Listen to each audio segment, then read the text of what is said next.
Hello, welcome to the MyRacing.com Cheltenham Festival preview for 2019. I'm joined by a star-studded panel here to my left today. First of all, my first left is Dean Goddard of MyRacing.com, regular on the programme, of course. Hi, Dean, you right? Yeah, good, thanks, mate. Looking forward to the festival? Absolutely. Can't wait. Cannot wait. Next to Dean is a man who won the Gold Cup back in 1998 on Cool Dawn, and now works for Radio 5 and Sky Sports Racing. Andrew Thornton is here. Afternoon. You right? Yeah, all good. All good. Got all the winners lined up for us?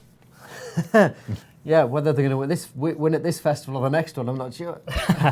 And to my far left is a man who we all know very well from ITV Racing and Sky Sports Racing. It's Matt Chapman. Hi, Matt. Good to be here, Enzo, isn't it? 4 days of just hardcore action. Anyone's going to enjoy that. Yeah, we're all going to enjoy it. We're going to try and find some winners to make you enjoy it a bit more at home as well. Starting off then with the opening race, the tapes will go up, the roar will be loud as the runners are sent on their way over 2 miles for the Supreme Novices Hurdle. A race that doesn't have a great record in terms of favourites, Dean. I think only 2 have won it the last 12. Duvan and Vautour were those to win as favourites, but 10 hot pots beaten, the likes of Cousin Vinny. Dunguib was a short price a few years ago, turned over. We don't have a standout in terms of a short price favourite this year, but Al Dancer looks like it will go off favourite, having won that Betfair Hurdle at Ascot last time. Yeah, well, we were very lucky, actually, a few weeks ago to spend some time with Sam Twiston-Davies. We had him in this studio, actually, shoot a few videos with him. Oh, yeah. And I asked him, not those sort of vids, Matt. Ginger prime time. One of the questions, the first question I asked him was, what was your best ride at Cheltenham? Now, this was pre the Betfair Hurdle. Right. No hesitation. He went Al Dancer straight away. You could tell how much he rated the horse, the yard rates the horse. It's done nothing wrong. I mean, nothing went right for it, to be honest, in the Betfair Hurdle. If you listen to him after, he said he jumped it out third or fourth because he thought they'd go a fair pace. And they didn't. The horse was quite free. He was worried about what it'd have left at the end of the race, and it, really stormed away. Ticks every box. It's 4 out of 4 over hurdles. It's got the winning course form. I think even after it won the Betfair, I think William Twiston-Davies said about this could potentially be the best horse they've ever had. Although Sam did say he had been in the bar all afternoon. Absolutely, that was the one worrying thing. But it's won on soft. Really, there's not any negatives against it. And arguably, you could say that if it was trained by Willie Mullins, it could even be shorter than it is now. Could be a 6-4, 7-4 poke on what it's done if it was trained by the master trainer, perhaps. Yeah. But yeah, there's no real negatives for us with Al Dancer. You like me, Andrew, you're not quite as sure as Dino, are you? I'm not sure of the form of the Betfair Hurdle. Yes, he won on the bridle, he travelled well all the way around, but he beat a 7-year-old and he beat a 9-year-old. He beat a 20-1 chance in Magic Dancer and he beat a 100-1 chance in Blue Cavalier. And for me, that form, I'd be disappointed if the top 4 or 5 in the betting wouldn't have done exactly what he did at Ascot. And I just question the form slightly. Yes, he was a very impressive winner at Cheltenham, so you do know he goes on the track. There's no hesitation in that. But for me, the second favourite, Angel's Breath, Nicky Henderson has been so positive about this horse all the way round, and he wasn't disappointed with the performance at Kempton last time. He had to give the winner, Southfield Stone, £5. It was a very quick time on that occasion. Inexperience as well. The stiffer track will certainly suit because he won an Irish point-to-point, and the good thing, he won an Irish point-to-point on softer, heavy ground. So ground conditions, as we know, are going to be definitely on the slow side at Cheltenham. Whereas that Kempton run last time out for my selection, Angel's Breath, was on the quick side. The time was quicker than standard. It was a good performance, giving the winner £5.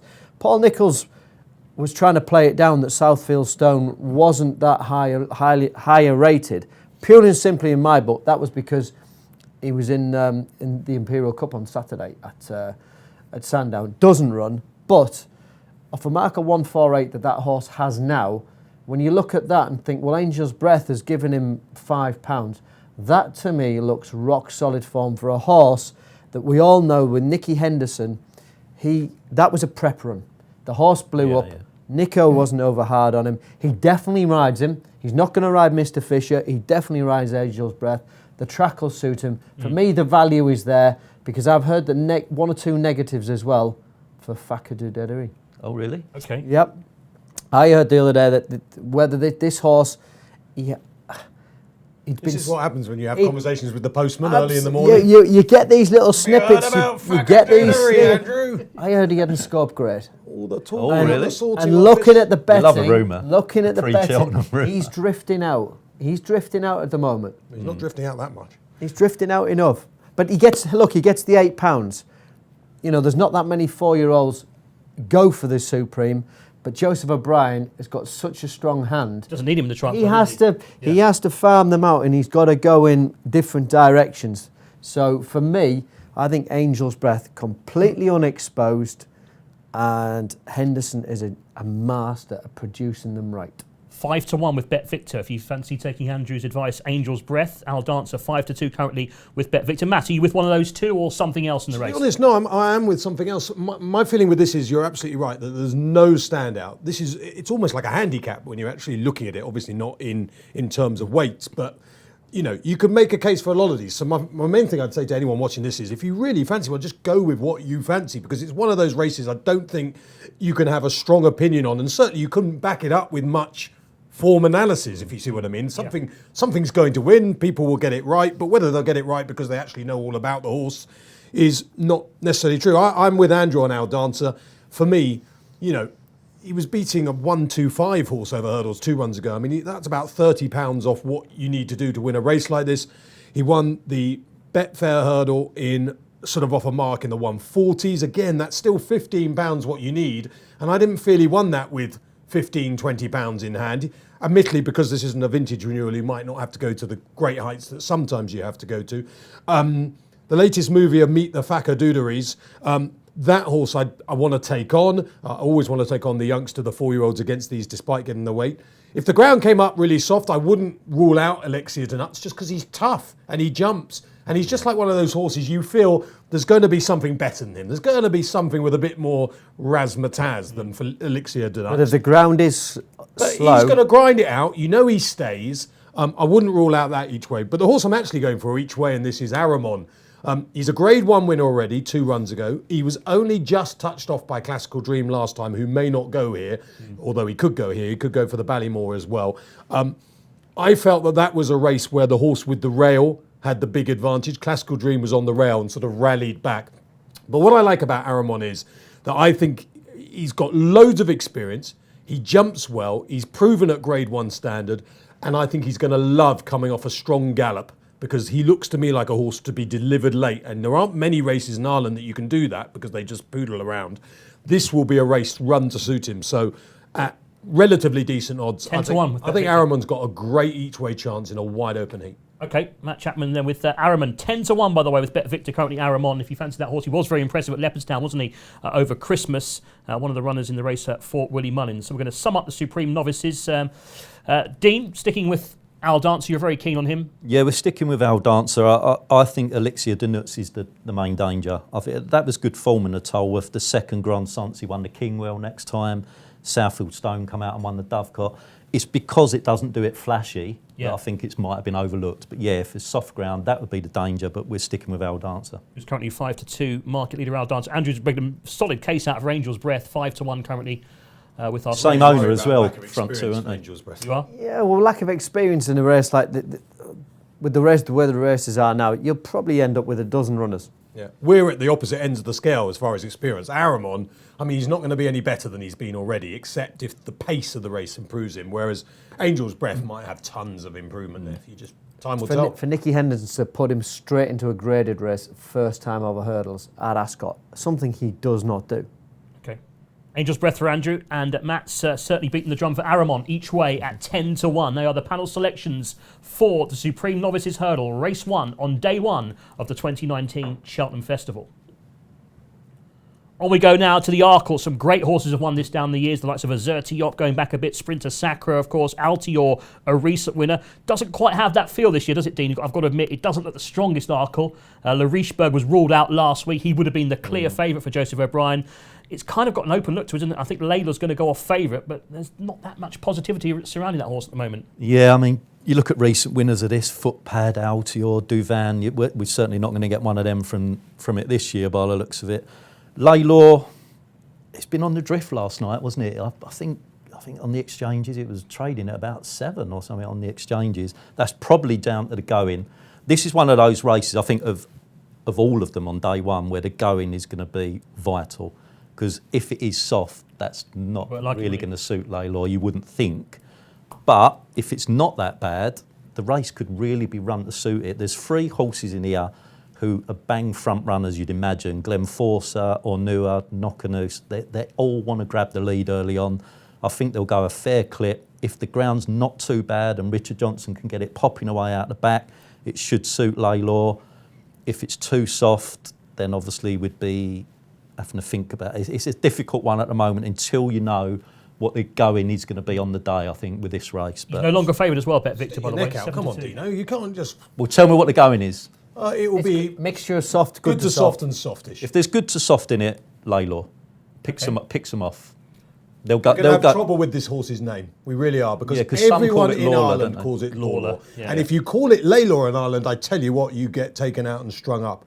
You get abuse. Like the Irish, this is Lawlor. But then we have the problem that Cayley, the Willicott team, have decided it's called Laylor. Yeah. So we've got to go with Cayley. It's got to be Laylor. I tell you, I fear it might not be alcohol fighting at Cheltenham this year. It could be a fight over Laylor or Lawlor. We could break out in the Guinness enclosure. We could record 2 pieces and call it Lawler in one for the Irish viewers and Laylor for the UK ones. But 7-2 is your choice. Andrew, I think you've got a different train of thought. I'm against. I just, on the ground, I just got a feeling that Laylor's what I would say is a spring one at the Aintree Festival and as one at the early part of the season, first time out there at Cheltenham. Looked very impressive, but on completely different ground what you're going to encounter at the Cheltenham Festival. Didn't jump particularly well at Sandown on the second run, but I think that was more of an afterthought, that race. Don't think it was really on the agenda, so I wouldn't read too much into that. But for me, the ground conditions play such a big part. I saw Glenforsa work on Tuesday morning at Mick Shannon's and looks very, very well. Looks $1 million, worked with a 95 rated flat horse, and I arguably worked better than a 95 rated flat horse over a mile. Looks in itself, looks a picture. Guaranteed to handle the ground, doesn't have to make the running. Made the running last time out because there was no gallop. Doesn't have to make the running, but is a horse that you bounce out down the middle because you know that Knocknanas They'll want to be bang Andy with it, though, won't they? Because it's one over 3 miles. Will be bounced out the gate, no question. But not going to. If Knocknanas is going too quick, not going to take on Knocknanas, but going to be ridden very positively and just ride it within itself. As the old saying goes, ride the horse, not the race. Yeah. You can only go as quick as the individual underneath you. And one thing that this horse is good to soft doesn't matter. Cutting the ground, perfect. Johnny Burke. He's got an awful lot of experience for a young rider. He's had some good jobs along the line. He's got them and arguably he's lost them, but that's no fault of his own. I think he's a top class jockey who's with plenty of experience, won't get fazed by the occasion. Mick Shannon, although he's mainly on the flat, he's got a very, very good record with his jumpers, and he will have it there at the Cheltenham Festival for owner Tim Radford. Cherry ripe, and as I say, the horse couldn't look any better or be any better. Can't see it out to 3. Okay, it's been backed actually with Bet Victor now. 3-1 favourite Glenforsa ahead of Laylor in the market. Defy de Soy, of course, has got another engagement next week at 4-1. Duke Geneva has been backed. He's for me to say Willie Mullins' horse. Well, he's another pace pressure horse because he made all. I mean, he looks like a natural front runner as well. So you remember this race 12 months ago when all the jockeys appeared to a bat foot pad. It's like you have to. Oh, Matt, come on! Well, did you not see the 2 nutters up front? They did. Yeah, but St Calvados didn't have a that's the way he races, and then Davey was chasing them. They always say, Andrew, look for the ones out the back, but the easiest way to get a horse beat is go too fast. And those two were just. I couldn't agree more with it. And Footpad picked it up, but it is a race where you've got to rely on your jockey. The thing for me with Glenforsa, it doesn't have to make the running. No. But you can bounce out. Is a very relaxed horse. So from that point of view, you just get on with wherever you're happy. The reason why it's lovely to make the running with him is because he's one of these novices that you can chuck at fences. Yeah. He'd be like a typical Richard Johnson ride, kamikaze, native river type. But what I'm saying is with him you can mate lengths. So you want him in some ways to be getting that easy lead, so he can just keep. He won't be getting an easy lead. One thing, because Knocknanas is free going. But one thing about him, for me, what happened last time out, he got harried down at the start. He was a little bit slow at jumping off last time out. So for me, he's an early season horse. But look, it is still a wide open Arkle. Okay, but you're going to go with Glenn Forza? Oh, 100%.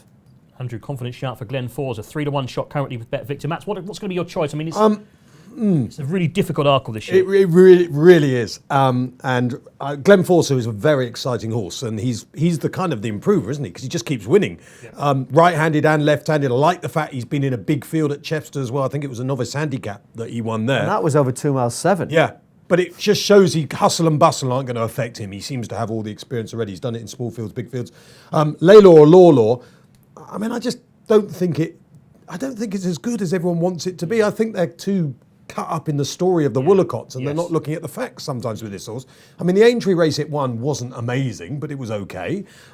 It won first time out, and then it got beat. First time out, it wasn't the biggest field or anything. I mean, it was down as well, wasn't it? On the day, it looked really cool, but I mean, I don't know. I mean, maybe it is a good horse, but I'd like to see more.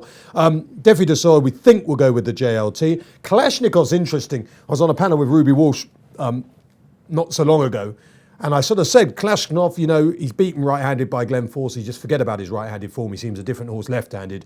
And then I sort of went, he's second in the Supreme after all. And Ruby gave me that look where you're in for trouble. And he just said to me, and the form of the Supreme. And I went, well, the winner, Black Hawk, he's all right, sort of thing. And he said the third, fourth, and fifth. And then when you actually look back at that Supreme Novices hurdle, it was an absolutely weak, wasn't it? I don't. From all accounts, when he ran at Sandown, he looked very light.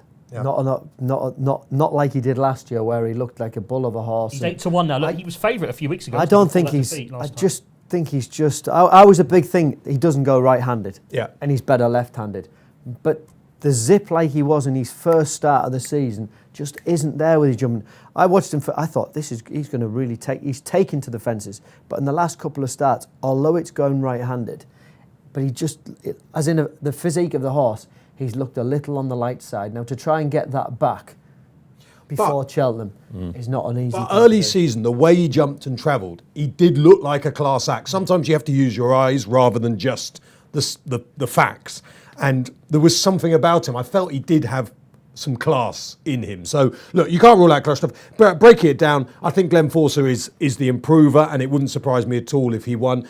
But on my trips to Ireland recently, more and more there have been vibes for Gordon Elliott's Hardline as an each-way possibility. And in an open race, I've kind of gone with Glenn Forcer in just about everywhere I've done, but I think nearer the time, I'm sort of thinking, hold on, this Hardline dropped back in trip, didn't run too bad. I think it was behind Labago Roy the other day. And you get some vibes, and I'm thinking, well, I don't really know about this race. It's a tough race. Hardline each way is beginning to come. When you actually go through his form, it looks quite attractive. Running up the hill, won't he? You can imagine if they go quick, which they probably will, he'll be staying on up the hill. A lot of it comes down to how well the horses are from the yards on the day. You've got to have yards which are. Well, if he comes from Gordon Elliott's yard, so anyone who comes from Gordon's yard eats well. So this horse will be in good shape. Well, 3 or 4 meals. And you knew all about that. Well, I used to, till I turned into you, super buff. I've backed Hardline myself at 28 each way for the Arkle. It's got no chance then, has it? So we know it's not going to win. Put the markers on it. No, it's. But the form is good. I mean, that run against Labago Roy, I was trying to give her £7 and over 2 mile 5. And if you watch that race, it was well out the back early doors. On quickish ground? On quickish ground, I'd be worried. But that was quick. No, what I'm saying is that but I was think on quickish ground. I'm saying Hardline will be better. You're going to have more juice in the ground. I had that down as the each way. The value's gone a bit now. It's down to about 7s. I say only about a week ago, I was on a panel in Hereford. It was 14-1, so it's halved just in a week. I think that's on the back. I think that's on the back of the fact that it's such an open race. Yeah, obviously. And as Matt says, it seems to be the talking horse, especially in Ireland, for this race, and it ain't a great Arkle. We're all going on snippets of one run for each horse, but then there's a disappointing run. That's it, isn't it? Same with Layla, Kalashnikov as well. But I guess Glenn Force is the one who doesn't have that disappointing run, does he? Because he's just, to me, he's on that upward curve. Upwardly mobile, yeah. Okay, so that wraps up the Arkle. Then the selections. Hardline for Matt at 7-1 with Bet Victor. If you're with Andrew, he likes Glenn Forza. 3-1 currently with Bet Victor. And Dean thinks that Layla could win, although he's backed Hardline at bigger prices. Layla at 7-2 with Bet Victor. That wraps up the Arkle chase. Feature race on day one, though, is the Champion Hurdle, which, of course, is a note more open this year. Perhaps Bouverdere looking to try and win it for the third time, trying to join the likes of See You Then and Isterbrack, who, of course, both won 3 Champion Hurdles. I'm not sure this horse has quite had the fanfare that Isterbrack had. Obviously, he hasn't won his third yet. Well, that's because he's not as good, Enzo. But if he wins a third, I mean, we should be going crazy about Bouverdere, shouldn't we, Andrew Thornton? Come on. No? Yeah, when you said he hasn't had the, Isterbrack, he beat Theatre World 3 times. Did he not? In a Champion Hurdle? But in between, he was winning Irish Champion Hurdles and destroying really good horses in great races. Very difficult to go from era to era. Bouverdere wasn't right last year, was he? He wasn't right, and he still won a Champion Hurdle. Was he almost 12 had a wind up. pounds below? If you can believe what Nicky said, he was boxed next to We Have a Dream. They pulled We Have a Dream out on the Monday at Cheltenham. That was sick. He reckons they're nose to nose pretty much in the box. Bouverdere, despite winning the Champion, he said he normally comes out of his races really well, and the horse was pretty much in bits after it had won. So he reckons that it's won the Champion last year despite being nowhere near its best. And the jockey didn't get half as much credit as he should have, because he smuggled him there to win last year, Barry Geraghty. But he knows the horse so well. Yes, he's made 1 or 2 mistakes this season. But when Barry Geraghty, you hear him say he's the quickest horse he's ridden over a hurdle in his life. That's the one thing he has at his advantage. From my point of view in this race, I can't have Apple's Jade. 2-1 chance you don't fancy her at all? Not at all. Purely and simply. Although her form this year is brilliant, isn't it? Oh, I'm not knocking her form this year, but when you look when she's gone into Cheltenham and her 3 previous seasons, her run at Cheltenham has been £7 to £10 below that previous run. Now, arguably they're saying that she was in season last year, and they think they can manage that. But was she in season the year before and the year before that? Yes, she's got 1 win to her name. She won the Mares, Mares hurdle, ago, yeah. But she didn't win it easily. She struggled to She win. got beat in the Triumph, didn't she, by Ivanovic Gorbatov? And my point is, she just does not act around. She has the habit of going out to the right. She does jump slightly to the right. Which you see at Leopardstown. You can get away with it all day because she's not been pressurised up front. And they are going, compared to what they do at Cheltenham, a completely different gallop. She was exceptional at Aintree there, wasn't she, 3 years ago? When she demolished After the the Triumph Hurdle, yes. But again, it's a flat track. And it's not Cheltenham. So for me, the fact that she runs £7 to £10 worse at Cheltenham than on that previous start, I just put a line to it. Bouverdere, he's completely the opposite. He's £7 to £10 better at Cheltenham compared to his prep run. So if you thought his prep run was good at Sandown, then put another £7 to £10 on it. Vision de Flow went and bolted up. Look, it wasn't a great race down at Fontwell in the Game Spirit. The race the other day. I can't remember. National Spirit Hurdle. But he still went and franked the form and he won it. Okay. But Bouverdere will be better. So that's talking about him. But for me, the way the weather is, I'm turning towards Lorena because she loves soft ground. With the ground conditions, she has to have it soft. She handles the track. She demoralised the field there last year. Look, it wasn't a great race, but she won by 18 lengths pulling up. Yes, over 2.5 miles. The way her prep run went the other day, you might say she jumped the first few hurdles a little bit on the big side, but they were crawling. What she did from 2 out to the way she jumped the last hurdle, I was so impressed with her the other day. Ruby on, you'd want Quick, jumping big, wouldn't you? Slick, accurate. Why, you're knocking Ruby now? No. No. Just saying, you've got to get over them. Authentic power. The fact is, the way she jumped that last hurdle, I think she's going to power up. So you're a Lorena man. Getting the £7 allowance, I'm a big Lorena fan. 7 to 2 for Andrew Thornton. Lorena, Matt, what do you make of it? I mean, Bouverdere, of course, beaten at Kempton, wasn't he, in that Christmas hurdle? He's just not a great hurdler, Bouverdere. And, he's just not. Let's not forget this was a horse who went chasing. Isterbrack fell 3 times over hurdles, and he was a great hurdler. No, I don't mean as in he can't jump. He can jump. He's won substandard champions. talent-wise, yeah. And the funny thing is, people say, he disappointed in last year's Champion Hurdle, but the official BHA ratings just don't back that argument up. When he won the Champion Hurdle 2 years ago, he was rated 157. He was given a £10 rise to 167.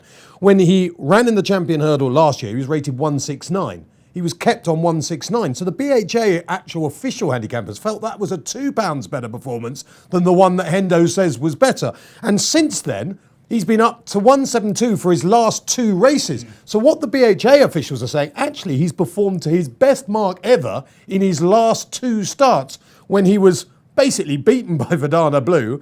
And, you know, he did it okay the other day in the typical Mickey Mouse race at Sandown. Yeah. But what we know about Bouverdere is that he has been in a very, very weak world. That's not his fault. Oh, listen for once. This is why you had to retire early. Early? No, you are the first person to ever say I retired early. Okay, let's just go back. Let's go back 12 months, and we have Mellon and Mixed Jazz as the placed horses. Let's go back the 2 years, and we have My Tent or Yours, the old pensioner who never won anything. Petit Mouchoir, who was just never the horse that everyone really wanted him to be. And then you had Footpad, who, you know, was basically not as good a hurdler in England. He won a few races in France, but he wasn't a great hurdler, Footpad.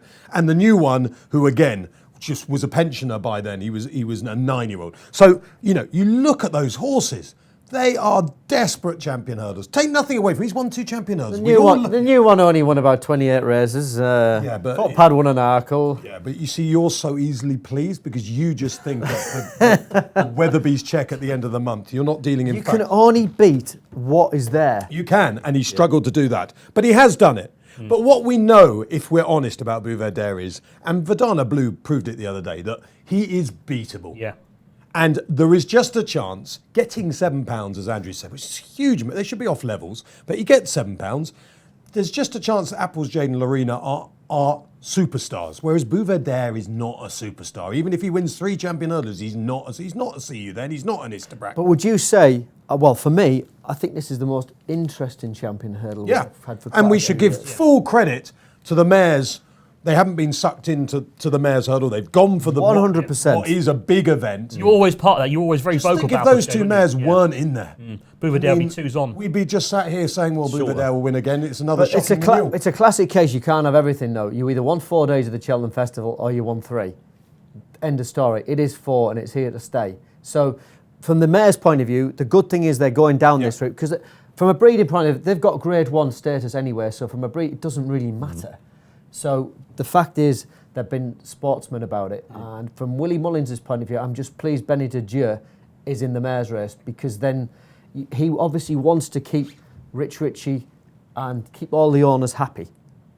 Which is not easy. So, summing up, obviously at the start of the season, I desperately wanted Jesus to win this, but Sam Crow, I'm afraid, hasn't turned into Jesus. In fact, if you actually look back at Jesus' career as well, didn't always end well for Jesus either. I mean, he might have done all the walking on water and all that, but at the end of the day, it didn't end too well for Jesus, did it? And the same thing has happened for Sam Crow. So what's going to win? Well, we have Mary. What's going to win? We have Mary. I am all over. I don't think Lorena's going to win. I think she is absolutely going to you-know-what in. And I think the running style of the race is so key because you know Appleshade's going to bang off in front. And I just think Ruby will sit 3-4 lengths behind in second, will get first crack at Appleshade and will just draw the sting out of Bouverdere, who's just not good enough to beat these mares getting £7. So I'm with Andrew. After all that. But in a much more sensibly argued debate than your one. Lorena then. Flawed in so many ways. 2 very good votes for Lorena, made out in different ways. Are you going to make it a treble for Lorena, or are you thinking elsewhere? The ultimate burden. Definitely not. You don't like her? Well, it's not that I don't like her, but I just think this would be, it'd be an exceptional, even above the exceptional performance for her to win this. We've just after explained why it 6 doesn't have to be. hurdle race. Yeah, but when you're saying about what's Bouverdere beat, unless I'm mistaken, I've gone through what Lorena's beat, and the highest rated horse she's actually beat is Maria's Benefit, 147. Really tough mare, love Maria's Right? Benefit. So style you of can't her, really she knock what Spat Bouvedere's Maria's Benefit beat out and then as if say, it was called Dawn. yeah, she's won easily But you can only beat every what's- race. you Exactly. can only beat Same with what's there. Bouverdere. Yeah. So, to sum up, for us, my racing, Lorena could be exceptional, but she's going to have to be of a different planet to beat these 2, Applesjade and Bouverdere, on the back of just 6 runs, beating nothing. Apple's Jade, you've got the worry about Cheltenham. As you said, yeah, she won the Mares a couple of years ago, but she beat Limini a length and a half, Vroom Vroom Mag length and a half, whatever it was. Bouverdare's been there, done it. There's no reason to disbelieve what Nicky said about last year's race, and how Bouverdare come out of it, and it probably wasn't at his best going into the race. To win a champion hurdle and not be 100%, I think the horse has been underestimated. I can't knock him. And if you look at the last 3 horses to have won this race 3 times, I mean, Bouverdare, from a value point of view, because we're looking at it from a betting angle here as well, Bouverdare could go off, and probably will go off, because when the Irish start piling into there too, he could go off around 5-2 on the day. This is a horse that's won the last 2 champion hurdles. Imagine if he won 3. Isterbrak, when he won his third, was 8-15. See You Then was 11-10. Persian War was 5-4. You'd be sitting there going, were we crazy? How was he that price? My thing is, it's the reverse forecast with Lorena, because I can't have Apple's Jade. Okay. Well, we're going Bouverdare. Okay. What about anything else at prices? I mean, people talk about Sharjah at 10s, Verdana Blue. Spring horse. I don't think there's going to be an Melon. upset. Sharjah's a spring horse. It's once decent top of the ground and is a spring horse. Melon. Oh, come on. If Melon won the champion, might pinch a Last place. year was his chance, wasn't it? Melon won't win the champion hurdle. No. But if you remember, we were on a panel together last year, the 3 of us, and I said about Melon, and it was coming into the champion hurdle on the back of a poor run in the Irish Chapter. Last year. And I got laughed at then, and I said, trust me, this horse will be at its best in the champion hurdle. It might not be enough to win it, but that will be the best Really you'll was. see of Melon will be on the champion hurdle. And I think it'll be the same this year. I can have it It could finishing in sneak a front. place. Yeah. It won't win it, but couldn't it's have around Melon. 20-1. I think it could sneak a place. Of the bigger ones, I think the most talented horse, although he's clearly had so many operations, he doesn't know whether he's in the hospital or on the track, but Brain Power has always been a horse they've talked about as the horse that works with Altior, works as well as Altior. Michael Buckley's always been told by Nicky, this is an absolute monster. But he's had operations on all sorts of things. But the one thing Brain Power will do and love in this race, because he's gagged for it all his life, is an incredibly strong pace to run at. And we know that this is going to be a true run, because Apple's Jade can't win it if she doesn't go off like the clappers. So, and Lorena wants it to be a test as well. And, who's to say that, we know there's a couple of McManus horses in there as well. And who's to say that they won't be the golden freezes of the champion hurdle? Like Espoir d'Allen, Yeah. Who wouldn't say that won't take on Apple's Jade up front? Try and spoil her. They have been saying that she doesn't have to make it. But she can only go as quick as she can go. Have a look at how she wins her races, Andrew. Yeah, but they will bounce her out, but you can only go as quick as Have a look at how she wins her races. Yeah. She is a dominatrix of the champion hurdle field. Okay, so we've got a pair of Lorenas and a Bouverdare for the champion hurdle. So Matt with Lorena, Cabs you like, Andrew also with Lorena at 7-2, and Dean thinks that Bouverdare will join the greats. as well. I know your membership. Right, carry on. Okay, that wraps up the champion hurdle then. The Unibet champion hurdle, we think it could be Lorena's day, although Dean thinks that Bouverdare will make it. Who do you fancy, Enzo? I'm with you guys. I think Lorena will win it. I think she's an absolute monster. Outvoted here, isn't I? Yeah, I think you could back her each way. Yeah. She could go 4-1, couldn't she? You're only losing tiny fractions on each way terms. You'd be in the 3, wouldn't You you? convinced me. It's Lorena's champion hurdle. Right, let's wrap up the rest of day 1, shall we? We've got the Mares race, Benny de Deux, Matt. Good thing in that for Willie Mullins. Look, this is fairly simple. Defending champion, been off the track a long time, that doesn't worry me at all, has been laid out for this race. Funnily enough, I have been on panels where people have said, you've got to take her on. The form's that not strong. But she's not just Apple's Jade she's beaten when Apple's Jade probably not her best, but she's had good horses behind her like La Bagoa, Prava Laguna, who's a very talented mare as well, and she's destroyed those. Look, it's absolutely hers for the taking. And the other thing is, some says you have to listen to people.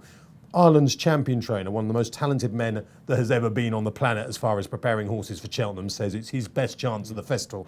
And if you're really just going to ignore what someone like Willie Mullins says, you're going to need help in this game, because not every trainer tries to help you out, but there's no reason for Mullins to say that and not believe it. Rich Ritchie thinks it's as well. Ruby Walsh thinks it's as well. If that doesn't convince you that Benny de Deux is the most likely winner, then I don't know what will. Obviously, the price isn't amazing. Willie He's Mullins going to win. Yeah, but as I say, Willie Mullins, he's not a betting man, so it doesn't matter. Well, we don't actually know that. But he's Might be telling you lumping this on is every his day, best. Andrew. He's telling you this is his best You tipped up Midnight Tour last year, 66 to 1 second. Yeah, he did, yeah. Let's give you some credit for Remember that. Yeah. So we want a 66 to 1 place horse again this year, please. Andrew? Difficult. I think Willie Mullins could run a few others in this. Stormy Island will probably run in this. It's going to cut this race, isn't it? There's not going to be the many runners. I think just Benny de Dieu is so far in front. If this was arguably if this was run around Leopardstown as a prep race, she should be 2s on. Yeah. She should be 2s on. Ruby, this is his best chance of a winner. Willie's best chance. She's just straightforward. Jumping as well. She's been chasing, so you've not even got that thing. Oh well, she could come down or whatever. I mean, she's jumped fences. She's very unlikely to fall. She's your versatile type. She's like the super sub. She fits into this race. Ideal. Yep. Go and win it. Thank you very much. 10 to 11 could be a day one banker. Dean, what do you think about that race? And also, there's also the 4 miler, isn't there, with OK Corral and the Close Brothers as well on Tuesday. Not really looked at the Close Brothers. OK Corral, I think, is going to take an awful lot of beating, but OK Corral could have been a Gold Cup horse if he hadn't been so hard to train. Because he's a monster-looking animal. He's got Cheltenham form.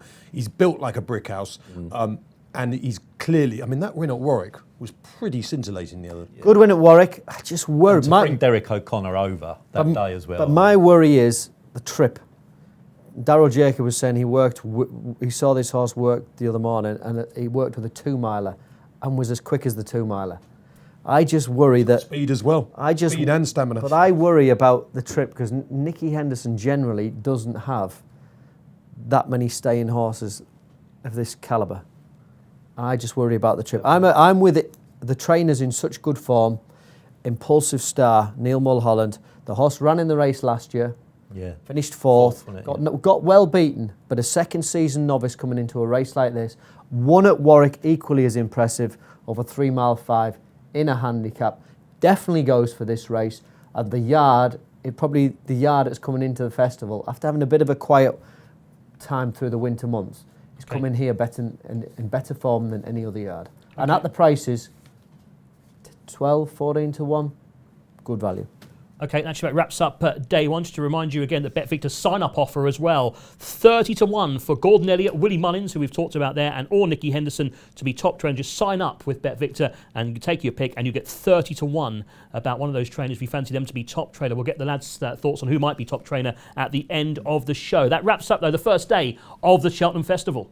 Okay, we've got a great offer for new customers this year at Cheltenham. If you bet a fiver on any sport or race, you will get a £1 bet in every single race of the festival. That gives you 28 chances to win a few pounds during the festival. Gives you an interest from the first race to the last. I'm really looking forward to this year's festival. Talking of the runners this year, our worst liability anti-post, which I was asked to mention, is Tiger Roll. He was 9 to 2 when we priced the cross-country race up earlier last year. I think it was in November last year. Backed all the way in to even money now. Won the Grand National last year and won at the festival last year. Stalwart, going to be very hard to beat for Gordon Elliott, even money. My nap of the week, Defi Desai in the JLT for Philip Hobbs. This horse was a very good hurdler, 157 rated hurdler. He won the Triumph Hurdle, looked like it was going to be a superstar and potentially a champion hurdle contender. Didn't make it over hurdles the next year, but it's had a break. It's come back over fences this year and it's really found its feet. It was disappointing first time out. Found its feet at Exeter, a very strong piece of form. Time after, it's run at Cheltenham, so it's experience of the course. Should have won. Barry Geraghty probably went to the front a bit too soon and it was giving weight to Lost in Translation. But the time after that, it ran at Sandown. Barry held on to it, produced it late, and it won well from Lost in Translation off the same weight. So I think it will confirm the form with Lost in Translation, and outside of those two, it's a fairly weak race.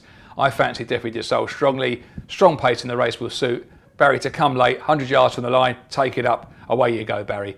Other things to mention, a horse called Measure My Dreams that's come in for an immense amount of money in the Kim Muir just recently. This is Gordon Elliott's horse. It used to be with Noel Mead. It's been transferred to Gordon, clearly teed up for this race. It's had one quiet run this year and it's off a good mark. Jamie Codd rides this, very important. Jamie Codd, known as the Codfather in the weighing room. He's one of the best, or probably the best amateur jockey currently riding. Very important in a race like this because a lot of the amateurs haven't got the skill of people like Jamie Codd.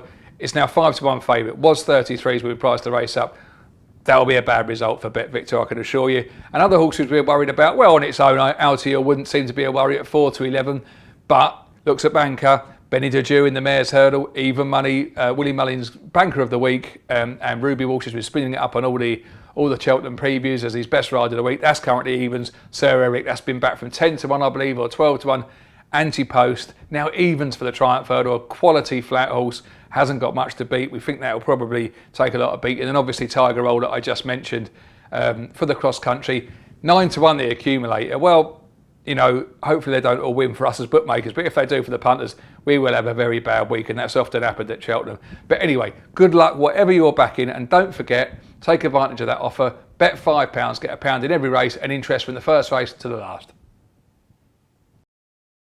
Just before we start the Day 2 preview of the Cheltenham Festival 2019, reminder, the free bet offer with that Bet Victor as well for every race at the Cheltenham Festival. Just bet £5 on a new sign-up account on Bet Victor, and you'll get a £1 free bet for every race at the Cheltenham Festival, and also a £10 casino bonus as well. So that's well worth having a look at there. What about Day 2? Then we're going to start off with the Ballymore Novices Hurdle on Wednesday, 2 mile 5. And Dean, I'll come to you first of all. Champ, of course, the horse named after AP McCoy, is probably going to go off favourite here for JP McManus.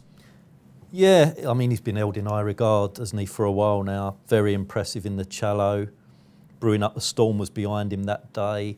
It's not so much what he's beat. Sometimes you just have to look at a horse and see the manner in the way it's won rather than what it's beat. I don't like... I think I was talking to Matt and Andrew before we come on air, and I think Battle of Doyen's sort of one of the main talking horses in Ireland. I don't like that last bit of form. That last bit of form... When he won that Grade 1, he went off 2-1 favourite.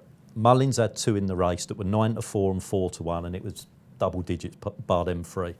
The Mullins 2 horses, one of them finished tailed off and was coughing after the race. The other one was pulled up. The third home in that race was beaten 20 lengths next time, and the fourth 70 lengths. I'm just not convinced by that. That race has fell apart. I think... Too short, 7-2 Too short. now? It's too short. It's 7-2, 4-1. It is the talking horse. I would rather Champ over Battle of Doyen all day long. Champ 11-4 then gets Dean's vote. We'll go to Andrew next. Well, I'm slightly worried about the. There's no Challow winner won this race for such a long time. So it's just the form of that race doesn't always stack up.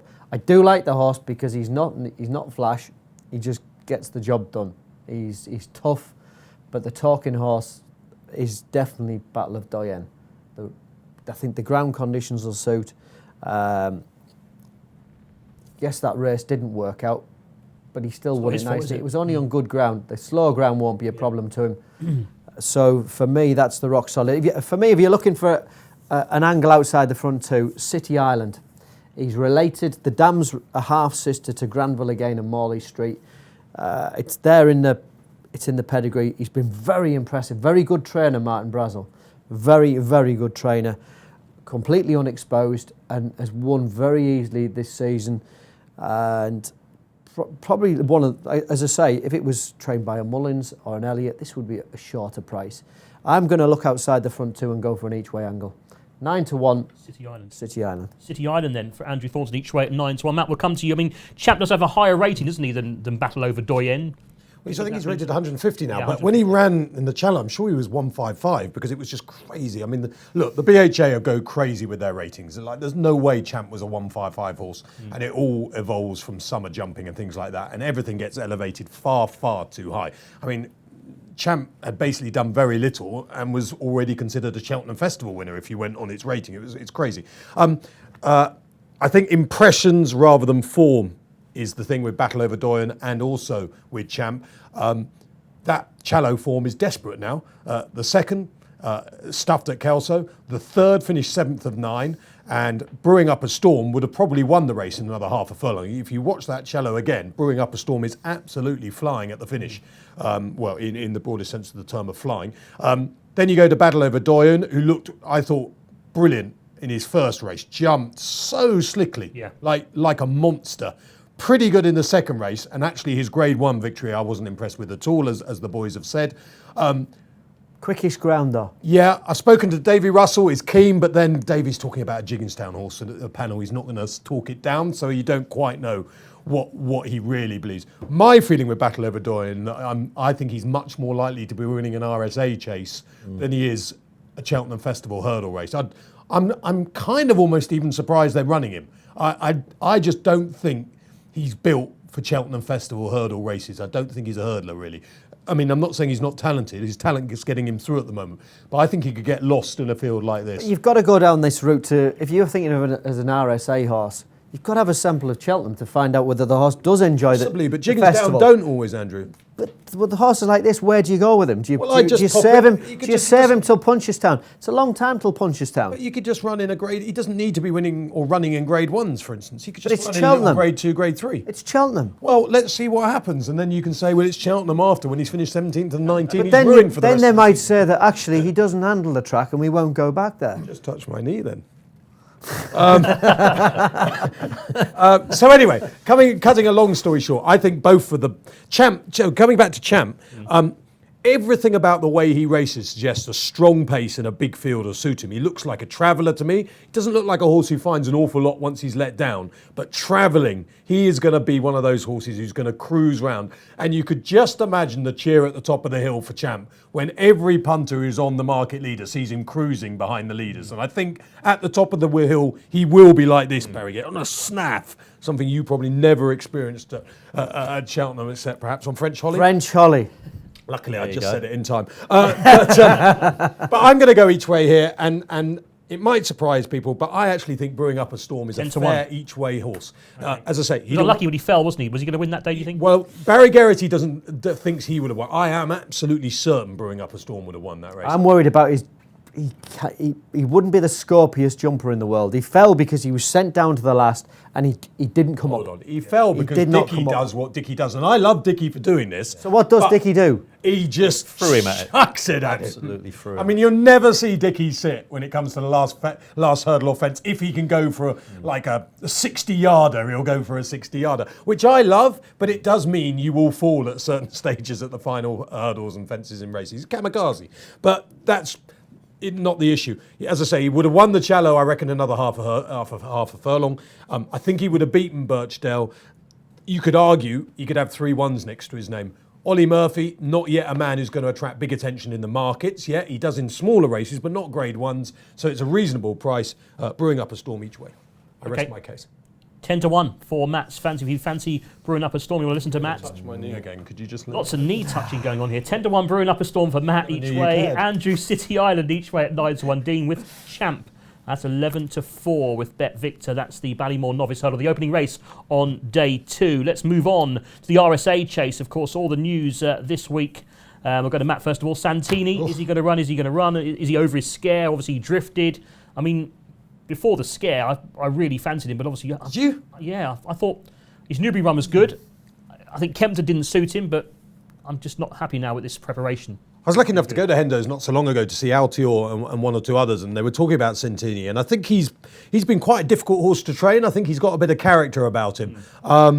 Look, on the back of what's happened to him, I couldn't bring myself to support him in this race now, even though I know nothing about shoes, poultices, all this kind of stuff. All I know is it doesn't sound like the ideal preparation. I know Altior had the same, in fact worse, Nicky says. Altior was a lot worse than this horse, and of course Altior. But we're talking Altior here, who's got £100 in hand. I don't know whether Santini's got £100 in hand. I love Cheltenham Festival horses that come back year after year. The style of the races, basically you don't really get them in the rest of the season, the jump season, the pace and all that kind of thing at Cheltenham, the buzz.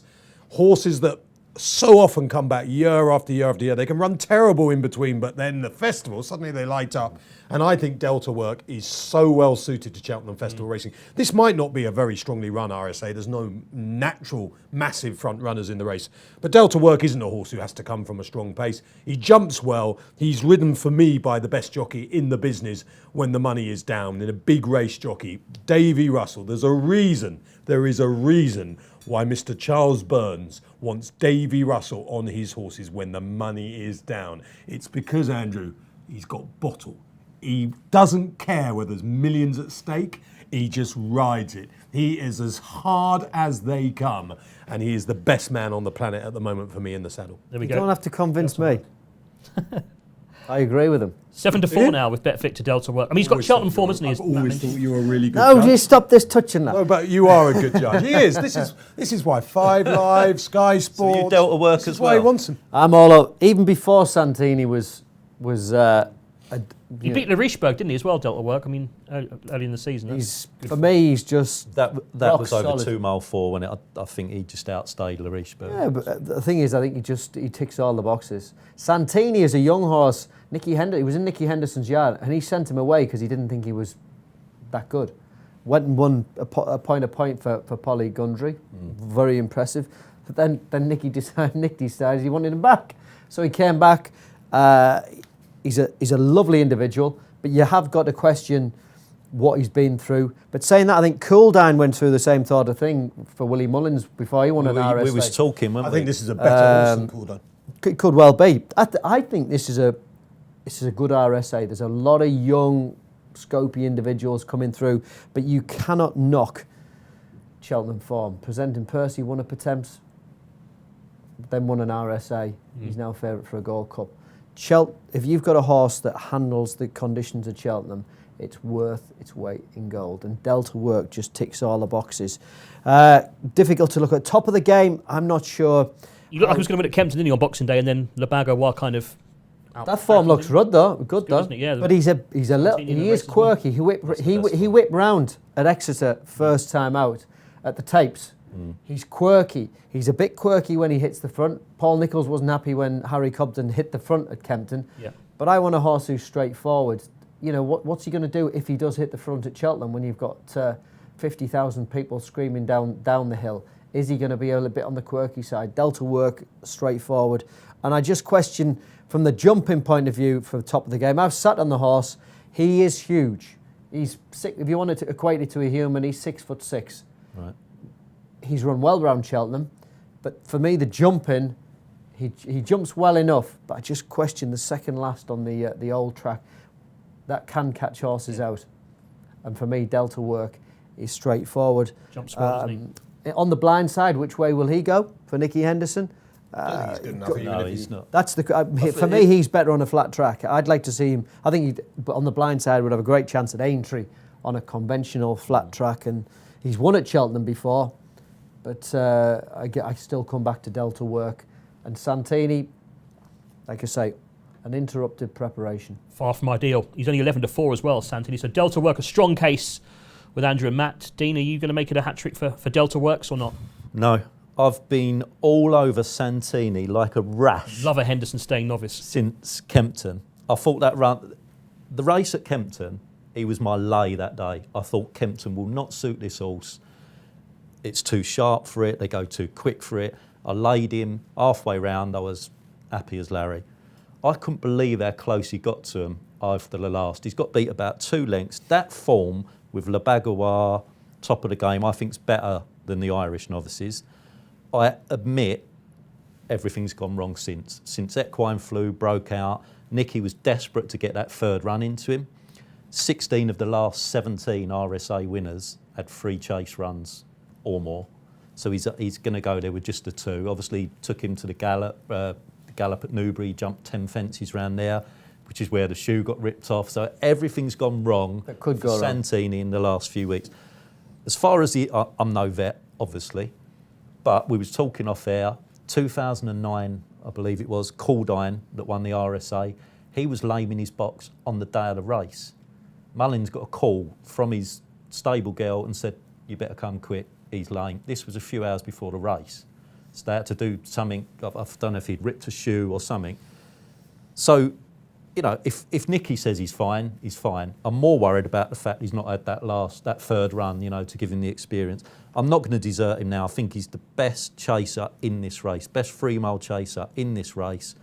And I'm keeping my fingers crossed that the last few weeks hasn't stopped him from showing it.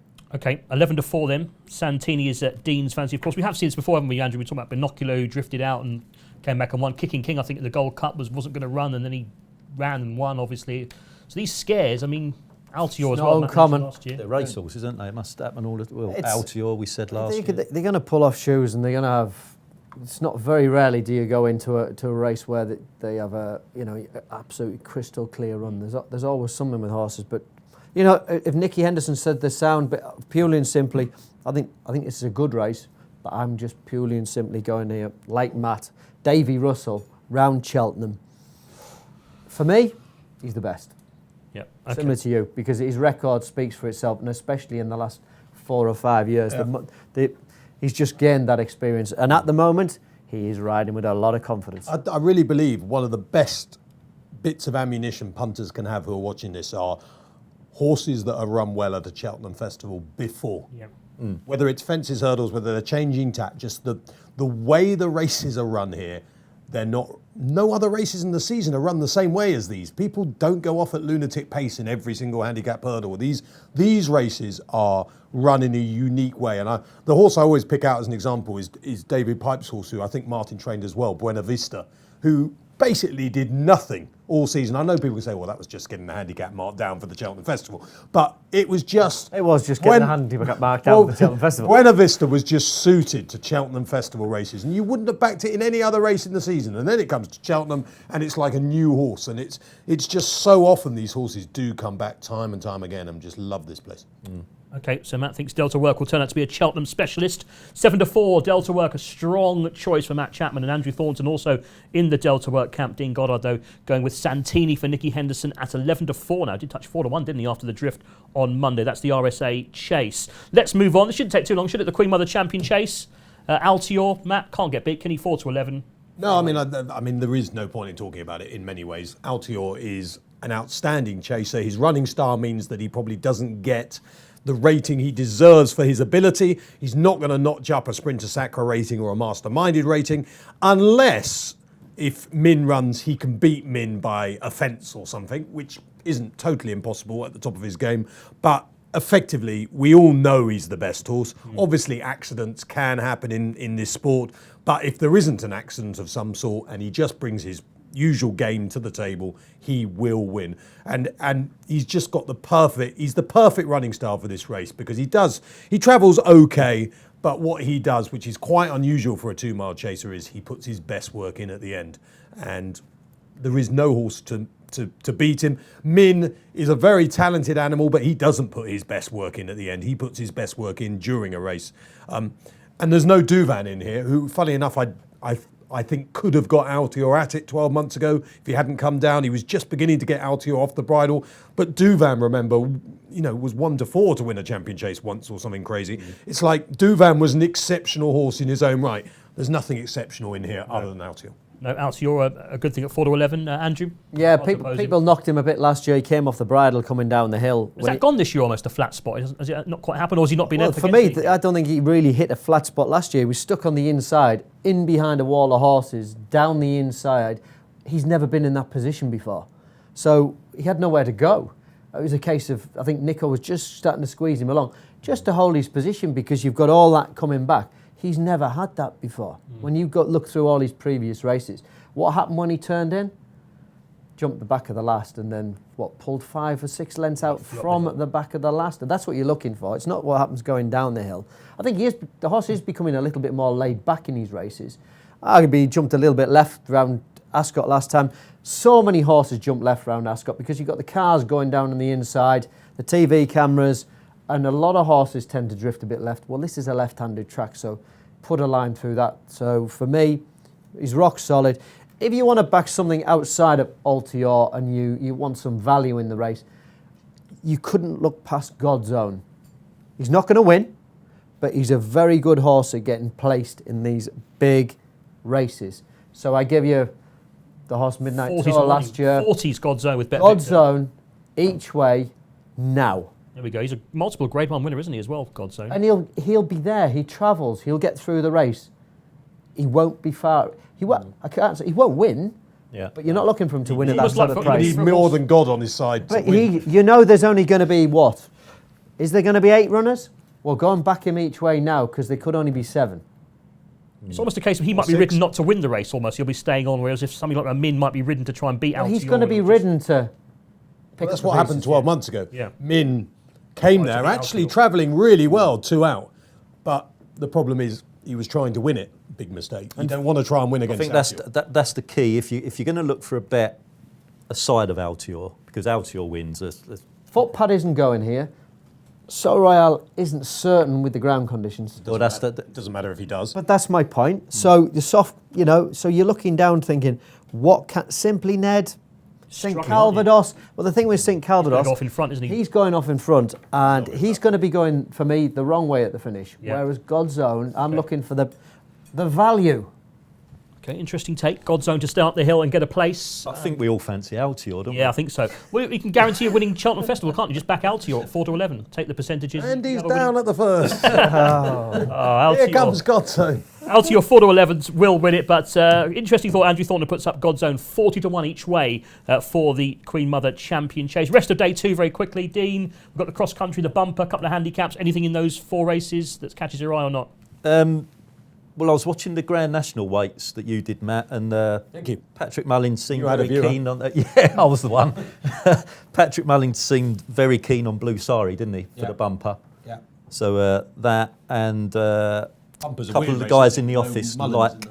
early doors in the Coral Cup. Okay, Blue Sari for the bumper. Blue Sari's been purchased by JP, I JP, believe. yeah, I think. Yes, so JP and Tabor with 2 of the top 4 in the market, haven't you? With that meticulous being a Tabor horse. 4 to 1 Blue Sari currently with Bet Victor. big fan of getting the queue of Noel Feely's. Genuinely think the favourite Harry will be really Fries. hard to beat. I think this is raced to look at the obvious. Yeah. And Envoy Allen has done nothing wrong. And the great thing about him is he looks like a horse. What was it? Malone Road at the Malone start Road, of the the other one, season yeah. just looked an absolute different gravy to everything you'd seen. And you just thought, hold on, I've seen the bumper winner there. Nothing's going to get near that. But Envoy Allen was a different type. He looked like a sort of chaser in the making. But what he brings to the table is he keeps winning and he really battles and he's tough. And when Cod gets the whip out on that, it will absolutely love it. Okay, so Envoy Allen for Matt at 7 to 2 for the bumper. Blue Sari for Dean at 4 to 1. Get in the queue for Andrew at 6 to 1. That wraps up. Finally, very quickly, the cross country Tiger Roll wins. Even money. Could you Davey back Roll. him I at even wouldn't money? want to back it even money, but should win. I mean, there'll be a big chair. He's got a big fan club, Grand National. I thought if Michael Scudamore ran Mystery, I mean, he's got about £15 to fine with Tiger Roll, but it stays all day, and it ran best race for a long time last time when finishing second Mystery. I just thought, as an each way horse, Hard to come back off that hard race into a race like this for me. Ultra Gold, I think, has got a very, very good chance in this. 10 to 1. you Collins give up on Hazard- T for 2. Grade 1 winner. No, Ultra Gold. He's won around the Aintree fences. Apparently, he sculled very well around here the other morning, and he's got it. He's one up there. Bearing in mind, this is no handicap; it's level weights. Yep. And he's got a mark of, I think it's 149, which 149 he handles it. He's 11 years old, and he'll have a decent chance because often a race like this, it is over that extended 3 miles, 7.5. But it's you don't have to be what you call an out-and-out stayer to win it. It's just funny on that. It's funny, isn't it, mentality? Because our mentality is we don't really want to back Tiger Roll at evens. But if you just look at the mathematics of it, he's just as likely to win that as Benny Didier is to win the Mayor's Hurdle, on paper. And remember, you don't really get that many fallers around the crossing. People think it's a crazy race, but it's not really, because they kind of just walk round. It's almost like schooling round as far as I can see most of it. They only race over the final 2 or 3, don't they? I mean, it's just a case of pottering round, and then you jump all the funny obstacles, have a bit of fun, and then you actually go for it throughout if you're still in contention. Is that roughly how it So works? if you could only back one of them at even money, Benny Didier or Tiger Roll. Well, Sir Eric's about the same price as well, isn't I'll it? have Sir Eric. There we go. That's the cross country. That wraps up day 2. To remind you again of the free bet offer with Bet Victor. If you place a £5 bet on a new account, you get a free bet for every other race of the Cheltenham Festival. That's a £1 free bet for every race, and also a £10 casino bonus as well with Bet Victor. That wraps up day 2 of the Cheltenham Festival 2019. So we've got an exclusive offer for my racing this year. 30 to 1 for £1 maximum on either Willie Mullins, Gordon Elliott or Nicky Henderson to be top trainer at the Cheltenham Festival this year. And to put that price into perspective, let's have a look at what we've got at the moment. We're 5 to 4 Gordon Elliott, we're 7 to 4 Nicky Henderson, and we're 3 to 1 Willie Mullins. You've got to go back to 2009 before another trainer actually won the top trainer at Cheltenham. These 3 currently dominate the scene. Willie Mullins has had 61 winners since 1995. Nicky Henderson 60 winners since 1985, and Gordon Elliott 22 winners since 2011, including 15 in the last 2 years. He actually had 8 winners last year and took the Trainers' Championship. So it's pretty much a certainty that you're going to collect on this 30 to 1, bar a miracle. Let's have a look at the horses they've got. Nicky Henderson, very strong position. He's got Altior in the Champion Chase. That horse is unbeaten, an absolute superstar, currently 4 to 11, probably just has to jump round to collect. He's got Booble Dare, the 7-4 favourite for the Champion Hurdle. It's won it the last 2 years. Very solid chance. He's got great chances like Champion the Ballymore and a lot of other chances in the novice hurdles, and he'll have chances in the handicaps as well. Gordon Elliott, he's got Tiger Roll, the Grand National winner, Tiger Roll last year, an immense horse. Goes for the cross country again, won it last year. Currently even money, probably might start odds on. That looks a banker for many people. He's also got Apple's J, which runs against Booble Dare in the Champion Hurdle, and he's got massive chances in the handicaps. He'll have loads of runners in the handicaps. I think at 5-4, he's probably the one that will win it. 3-1, Willie Mullins. Everyone knows all about Willie Mullins. He's dominated the festival for years. He hasn't got a greatest of strings this year, but beware the injured trainer, so to speak. He will have winners, and 3-1 represents his chance probably this year. It won't come outside the first three. At 30-1, it's a mad price, and I'll be very surprised if you don't collect. Day 3 then of the Cheltenham Festival. Let's start off at the JLT Novices Chase over the intermediate distance of 2.5 miles. We're going to come to Dean Goddard first of all. We've got Lost in Translation at 3-1. Defi de Soyo, I thought might have gone for the Arkle with Larichberg missing it, but they're going for this longer race instead. That looks the way. I mean, Probably. If you look at, I mean, even though we're, a week away, less than a week away, you still look at the front 10 in the market. Most of them aren't going to run in this race. Glenn Forster's still in the betting, top of the game. Delta Work, Kalashnikov, Hardline, Paloma Blue. All of them probably going to go for other races. Yeah. Pretty much leaves four contenders from what you're looking at the betting in front of you at the moment.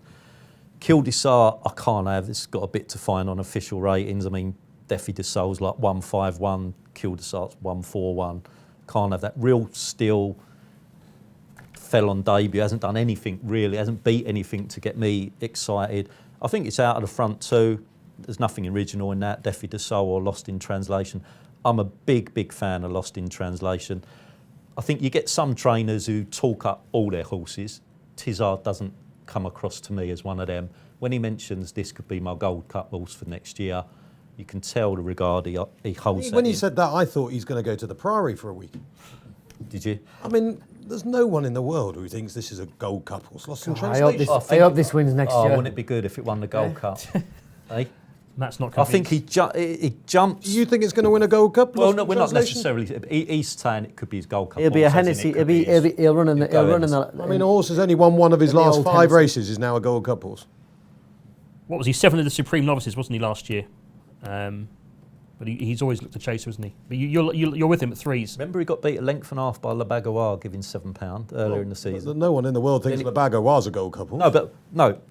Getting away from the fact that whether he's right that I it's think a we Gold should get Cup away from that horse statement, or not. you know. The fact that he even rates anywhere near that, I think is well good enough to be winning a JLT. Where if you're looking at, I think that's the fair. the third in really is Real Steel, and then you're like Kildesart, you know. So it looks a match. They've beat each other, you know, one time each, haven't they? Defi de Soul and Lost in Translation. For me, it's Lost in Translation. Okay. Always makes me laugh on panels. And Dino does know what he's talking about. Always makes me think of panels with Tony Mullins, of course, the man who was jocked off Dawn Run.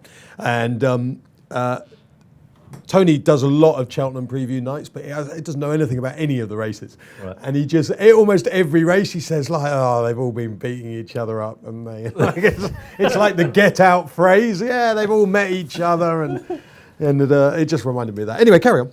Right, you, Lost in Translation, you're not convinced. You don't sound convinced, Matt. He's not convinced it's a Gold Cup horse. Lost in Translation can win this race. He knocks at the door. He has won a race, but he doesn't excite me in any way whatsoever. Not really. No, I mean, look, without doubt, in my mind, the most talented horse in this race is Defi de Soul. I mean, I thought he'd never win another race after his year in the Triumph Hurdle. It was brilliant. And I remember I was in the betting ring for ITV for Defi de Soul. It was our first year on ITV. And you remember that was one of the big punts. Like everyone just thought Defi de Soul will win the Triumph, and it went off a slightly bigger price than people thought on the day, something like 11-4 if I remember rightly. And he just knew he was going to win all the way round, and you thought, hold on, this is a Champion Hurdle horse. Anyway, the wheels fell off, and Hobbsy's wheels fell off, and you just thought Hobbsy will never have a winner again, and Defi de Soul will never win again. And he's come back. He's clearly a tricky ride because he seems to need to be delivered late. But I was asking Barry about that the other day. I was saying, when you ride in a Cheltenham, Andrew can talk about this, but when you ride in a Cheltenham Festival race on a horse that has to be strangled, basically it's a Clan des Obeaux, you know, does that make it more difficult? And Barry kind of basically said, no, not really. And if you're going to ride a horse like that... Easier. Yeah. Easier. If you're going to ride a horse like that, a festival race is almost the one to do it because there should be a good pace. Guaranteed the pace. So just on ability, I think Defi de Sol is the best horse in this race at a bigger price, and I don't know whether it will run in this, but I do think Rich Ritchie thinks Camellia de Cotte is one of his that could run well at biggish prices. 14 to 1. So if it did go in here, I would back Defi de Sol, but I'd just have a little saver on Camellia de Cotte at a big price. Okay. Interesting. Camellia de Cotte 14 to 1 with Bet Victor, maybe at a price as a saver for Matt, but he does like Defi de Soy, that Cheltenham form again that we talked about earlier on.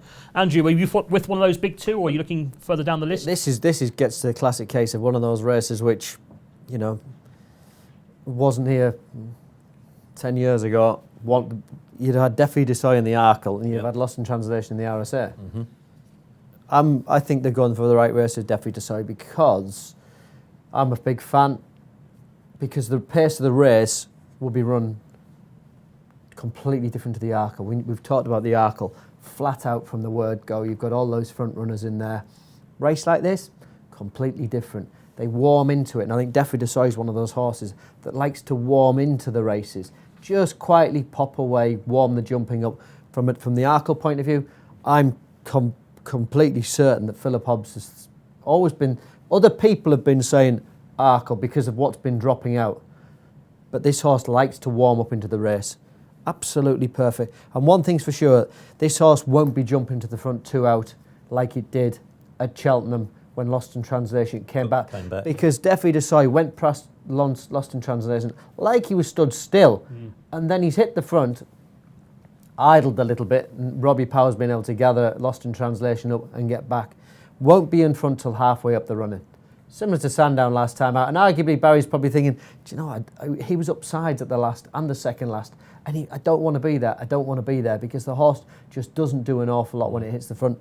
And I think the fact that this horse he'd come back after a disappointing season with Philip Hobbs, who Matt said the horse was just completely out of form. They're healthy, they're well. You know the horse likes Cheltenham, and every drop at rain that falls will suit. For me, we'll have too many gears. Okay. Defi de Soy for Andrew Thornton in at 3 to 1. And Matt also liking Defi, but a word for Camellia de Cotte. And Dean, you're with Lost in Translation. Next year's Gold Cup winner, you think? Yeah. No. Would you get on now for the Gold Cup? 3 to 1 though. He's getting on for the. So he changed his tune, hasn't he? The whole basis of the argument was on the Gold Cup, and now it's like, would you get on? No. The old Hennessy. Don't put me in the Could win Priory. the old Hennessy, and then we'll see after that. Did I ever say Lost in Translation would win a Gold Cup? I don't know. I'd have to watch it back to see it. Please Certainly, there was a strong hint. Certainly a strong hint. Will you watch it back? Of course. 3 to 1, Lost in Translation. Really good. That's the JLT. Should we talk about the Ryanair, of course? Quite an established race now. It began in 2005, of course, but it's kind of found its place at the festival. Again, you've got these horses that might not run in the race, might have gone for the Queen Mother Champion Chase instead of the likes of Footpad and Min. Monolith, I think, is going to run, isn't it, Matt, in the race? Is he good enough to win this race, Monolith? It's tricky, isn't he? Because he is a Grade 1 winner, but he sort of knocks at the door a lot in these bigger races.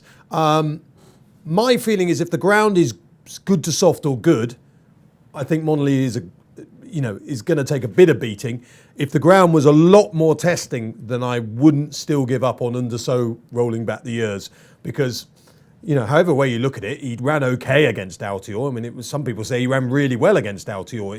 It showed there's still an engine in there, and in testing conditions, he is a very talented horse. Now, he may be a bit old now, and maybe his best years are behind him.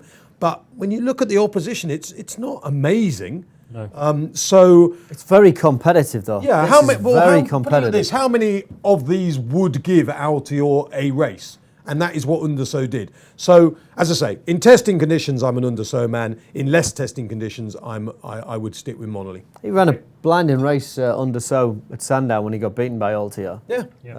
Should run that one. Can't knock that. The fact he hasn't run since is purely and simply because of the ground. I think if it's heavy or if it came up it's really soft, I think Walsh would be on that Yeah. rather than Footpad. I wouldn't touch Footpad if I was Ruby Footpad, Walsh. He'll be riding Footpad. Well, he's lost. Ruby will be riding mad. Footpad. Then he's mad, Ruby Walsh. He's mad if he's riding. What's happened to Footpad this year, Andrew? Obviously, he was a brilliant novice last year. He won that Arkle. Wasn't right first time out. His jumping just completely He was. did come and beat him in that race. It was strange. He looked like he was home and hose, didn't he, when he jumped the last? He looked home and hosed. think the ground. Word from then is that he suffered an overreach. But he also wants cut. Said. When he got beaten by Simply Ned, the ground was, we've said it all year, it was on the good side. This horse, you go back through his form, he was winning 2.5 mile races at Auteuil 4 years ago. And they were 2.5 mile races then. I think people have been lulled into the fact that thinking he's a quick horse. He's not that quick. The fact of what happened at Cheltenham last year when they went, as you said, 1,000,000 miles an hour and they front two walked. I think people have been lulled into thinking he's a good horse. Yeah, but he looked quick. He's not. He's just a galloper. He needs slow conditions. He'd be suited where he'll be able to follow the pace. I think they're going to run Frodon in this race. I think he should run Frodon. I think they're going to run Frodon in here. It's to be champion. You got to remember, Paul Nicholls' horses coming into this festival are on fire. Frodon in here, his ratings are sky high. Paul, I think you've talked him into running in this race, and I've got to say, I don't think I have. I don't think Paul Nicholls would do anything I say. I don't think any trainer would. I think Paul Nicholls has thought, well, if something had happened to the front few in the market, as a Clanders-Ober, if Clanders-Ober hadn't made it to the Gold Cup, I think you'd see Frodon going down that route. If Presenting Percy for some reason hadn't turned, I think you'd see him going down that route. I think Frodon, and the way Bryony rides him out the gate, he's uncomplicated. Obviously, you got Undersow. I love the horse. I'd love to see him go and win. He got beaten last year in the race when I thought he maybe even should have had more use made of him last year. But Frodon for me, out the gate, jumps, likes the track. I think he ticks the boxes over 2.5 miles. I don't think he'll get the easy lead that he's had. Does he have to have an easy lead? Yes, some tough races this season. 6-1 Frodon. He's going to be Andrew's fancy. I'm going to stick my neck out and go for Frodon. And the reason as well. You're not exactly sticking your neck out. I am sticking my neck out. The third favourite. Well done. Well, the thing is, there's probably only going to be about 10 runners. Honestly, that is like a sort of it's going to be dinosaur neck, your giraffe you've got on you there. It's going to be wow. 4-1 the field. Crikey, is it not? You stuck your neck out. Well done. Frodon. Frodon. 6-1 Andrew.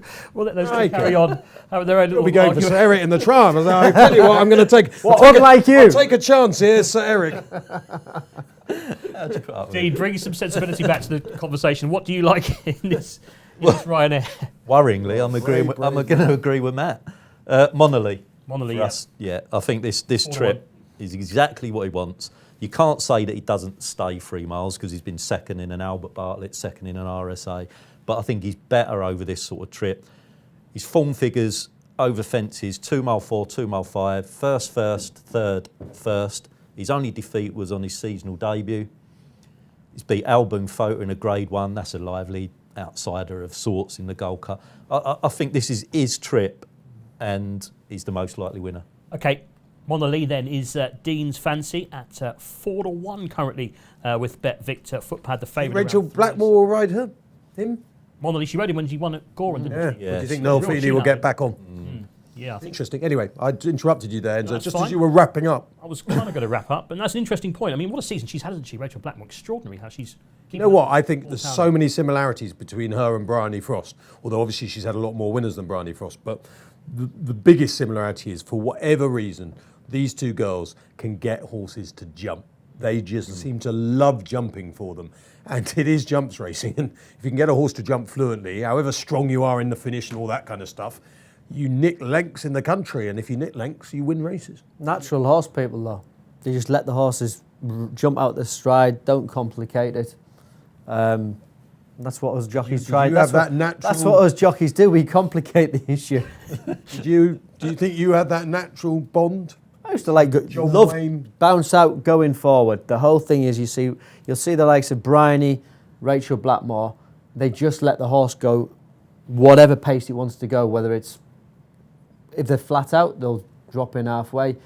But from the front, they just get on with it. They ride them like Mark Johnston runs his flat horses. Keep it simple. Okay. Good word then for Monolly from Matt. You're going to use that on 5 Live, aren't you? Next thing, I can see you're going to use that. If we hear that on the radio when I'm driving next week, I'll know where you got that from. Yeah.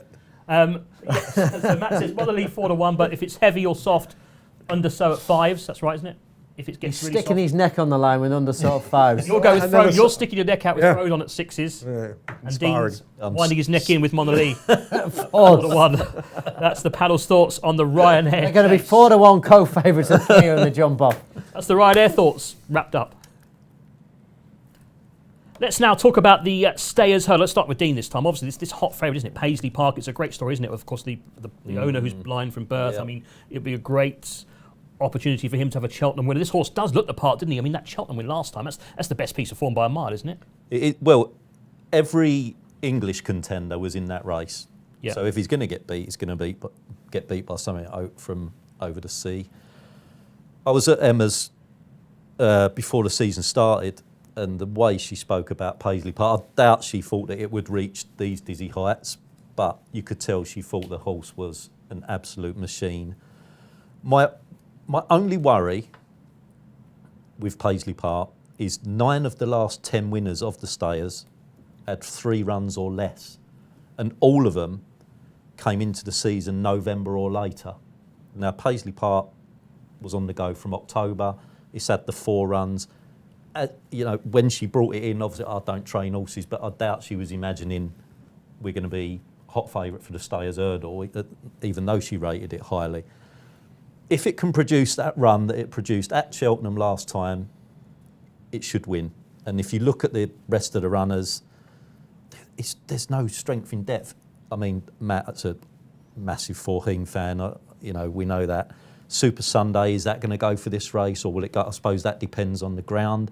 If it's soft on day one, would they run Super Sunday in the Champion, most likely? The race has really cut up. If Paisley Park can produce that performance of last time, shouldn't really have a lot of trouble winning it, unless Forheen can roll back the years. But Okay. Matt will tell us about that. I mean, I think Paisley Park, you'd struggle to think any hurdler in this side of the water can beat Paisley Park now. I mean, and the other thing about him is, for me, he has the perfect running style for a Stayers hurdle, in that you can just about do whatever you like with him. There was a time when he looked like he would win races by narrow margins, but he completely dispelled that last time. He ran right to the line, pulled away. The only thing I would say is I don't think, or put it like this, a month and a half, 2 months ago, the Stayers hurdle division looked desperate until Paisley Park came along. So what that tells you is I don't think Paisley Park's beating great horses. And in Faheen, he does meet a great horse. Now, you can argue till the cows come home whether Faheen at the age of 11 is still going to be good enough, but you can also deal in a few facts. There was a little bit of a sort of footpad about it in the Arco. It did look like all the other jockeys had backed Faheen in the Stayers hurdle at Punchestown. However, he did smash up the Stayers hurdle winner Penhill. Oh, yeah. He did beat him, and Penhill had just won at Cheltenham. That still happened. And while I got a lot of abuse on social media for suggesting it, Ruby Walsh is of the same opinion. Rich Ritchie is of the same opinion. I haven't actually asked Willie Mullins yet. And I think Patrick Mullins is of the same opinion, that if Faheen hadn't fallen behind Apple's Jade, he was going better than her at the time. And Ruby Walsh had just looked round because he was confident he had her covered. He might have done better to look at the hurdle actually in front rather than look round. But anyway, that's another matter. When you add all that up, there's quite a lot of evidence that suggests Faheen still has an engine. Now, you can, of course, look back when he was beaten by Sharjah early in the season and he was punted off the boards and Sharjah beat him. But there's still evidence there to suggest that Faheen has an engine. And Paisley Park has never met a horse like Faheen. Like, if he's on song, the pace and the way he jumps halfway round, I'm not talking about the end of the race, like halfway round, that middle pace is something Paisley Park will have never experienced. And he was a little bit on and off the bridle, Paisley Park. Yeah, he does that, doesn't he? If Faheen can get him at it in the country, I don't think Paisley Park has the class to beat Faheen, because Faheen, for me, is one of the greatest horses I've ever seen. So I'm obviously going with Faheen. Yes, there's a lot of heart involved, and I might look an absolute idiot, and by the end of the race, Faheen may be retired. But there's enough evidence in there for me to still suggest that he might just have class, that edge on class. Okay, so one final hurrah then for Faheen for Matt at 4-1. The former champion hurdler, of course, he's the class horse in the race, isn't he? But obviously, can he win it at the age of 11, Andrew Thornton? Well, I wouldn't even put age as a question mark. The thing is, if he got over the second last behind Apple's Jade, and even if he'd been beaten 2 or Wouldn't have 3. been beaten far because Ruby was still like Even that. if he'd been beaten 2 or 3 lengths or he'd be half the price, and then you wouldn't even you wouldn't even have a question mark over it. The question mark is because he fell last time out. So the one thing he does have in the book is the horse loves Cheltenham. He ran in the champion hurdle last year. Arguably, it just wasn't the right race for him because what we saw after He hasn't got that speed anymore, is he, to compete with the best 2 miles? That was the thing, but he maybe should have gone for the stayers the last year. But why didn't he go for the stayers? Because Penhill was in there. Yeah? Yep. So he's a big price and he's a big player. My suspect form with Paisley Park, yes, he looked very impressive last time out. And he does have the profile of an English Dreamer, a Barracuda, that he comes off the bridle a bit coming down the hill. He does have that profile. But, as you said, what has he actually beaten so far? For me, he's too short at the prices. I'm with you, I'm with Faheen. Looking for a big price each way, the horse that's coming back over hurdles after getting beaten in a Grade 1 last year at Punchestown and won here at the Cheltenham Festival, Brick and Storm. The Tizzards are coming back over hurdles for the stayers. If you're an each-way punter and you want something outside the front few, I would look no further than him. They're shrew cookies. Didn't really work out for him over fences. Come back over hurdles, won the Albert Bartlett, second beaten 2 next at Punchestown. And they know how to get horses, especially for these staying races. They specialise in stayers. Okay. Just Sam Winner. It's Sam Winner, isn't it? Not Sam Spinner. I always get confused. Sam Winner, of course, was Paul Nicholls' thing. Yeah. Sam Spinner. Joe Colliver rides that. I like the story of the trainer and jockey staying together, but this is top level sport, and Sam Spinner, His favourite last year, wasn't he? yeah, is owned by the Chapmans, although no relations. But if Richard Johnson was free in this race, he's the champion jockey. He's available. I would put Richard Johnson on Sam Spinner. I think that horse is just gagging for a champion jockey's ride. And Joe Colliver, he's had amazing times with the horse. It's all the fairy tale stuff. But in sport, there comes a time, I think, when if a champion of your sport is available and has the riding style that suits that horse, personally, I think loyalty has to go out the window at some stage. Yeah. You don't get loyalty in Premier League football. You don't get loyalty in the World Cup. The manager puts out the best chance of trying to win that race. And whether you've been in all the build-up games and someone's been injured, but the person injured comes back for the final and is a better player, you're out and that guy goes in. Yeah. And much that I love Joe Colliver and he's a talented jockey and he's going to win races, I think it's time for that horse just to have like one of the real top-level boys on it just to see what they could do on him. He's 33 to 1, isn't he? I know it's harsh. No one else will say it. Yeah. Because it's not the kind of thing people like to hear, but that's what I would... It's 30 points bigger than he was last year, Sam Spinner. And he was back to some sort of form last time. He wasn't disgraced at all. And to be fair to Joe, we've always said give him an aggressive ride, and he really did give him an aggressive ride last time. Went off the clappers with Little Rockefeller. Look, maybe he's just not quite good enough, but... Okay.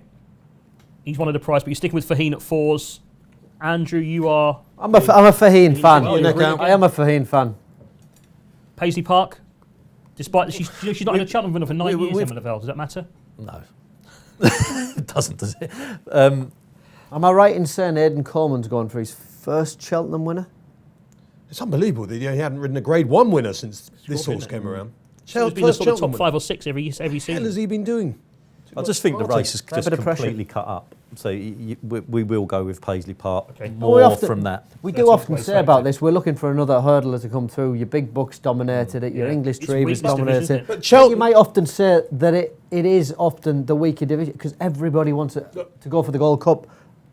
Everybody wants the chasers. But as you saw, big bucks didn't jump fences. Brick and Storm hasn't taken to it. Paisley Park's the one who, will he go chasing if he does win a stairs hurdle? I'm slightly biased because obviously people will say that I work for the sponsor of this race, but Cheltenham want the Ryanair to be considered on an equal with the stairs hurdle on this day. And personally, I think it's absolutely crazy. And there's absolutely no doubt this time around the stairs hurdle is it might not have massive strength in depth, but it's a fascinating contest with Paisley Park having come through the ranks, Faheen rolling back the years, and one or two other like the Sam in there as well. Well, so Super there's Sunday. there's Super no way Sunday. that this isn't the big race on this day. Super Sunday only got beaten, what, half a length to Penhill last year? Yeah. It's a really, The ground was soft. it's a good renewal now. 2 months ago, it was a terrible renewal. I was writing it off, saying, like, who cares? But now, Paisley Park could be anything. Faheen could roll. I mean, there's a lot of emotion in this race now. Emma Lavelle. If it was good to soft, and if Super Sunday running this, I think it's got to be a knock each way. Really? 6-1. With Bet Victor. It's only got beat by Penhill last year in soft ground. That stretches it probably over the 3 mile. Good to soft. I mean, we don't know what the going's going to be. The race, there's got nothing in it, Matt. Once you go past the front three, there's Struggling, nothing in aren't you? it. Yeah, I know Andrew's mentioned Kilbrick and Storm, hasn't he? Though Anytime you like a Super Sunday, Enzo, is in the ice cream parlour, isn't it? Or I'll have an extra large Super Sunday if you're offering. That wraps up, I think, the Sun Racing Stayers Hurdle D with Paisley Park at 13-8. Faheen for Mad at 4-1, but a mention for Sam Spinner at 33s. Andrew with Faheen at 4s, but a mention for Kilbrick and Storm at 12s as well. Should we just wrap up the third day? Mayor's Novice Hurdle, is this epatante Andrew Thornton a good thing? Nikki Henderson? So whether it was by accident or design, I don't know, but she won 2 Class 4s, which means she only carries 11.2. Posh Trish and some of the likes carry 11.7. So she carries the lowest, she gets an extra £5 off some of the other horses in here. Because Kempton was a Class 4, Exeter was a Class 4, Class 3, and if you Class 3 and Class 2 races, you get penalties. She doesn't. Nikki Henderson, this is probably his, but outside of Altior, 7-4 she is. They think that she is a very, very good. She looked good, didn't she, at Exeter, Dean and Kempton? I mean, she hasn't beaten anything, but she's done it on the snaff, hasn't she, both times? She looked very impressive, yeah. You look through her form as well with her French form. You go through all the form. She finished second on her first start. The rest of her form, won easily, eased down, travelled strongly. It just...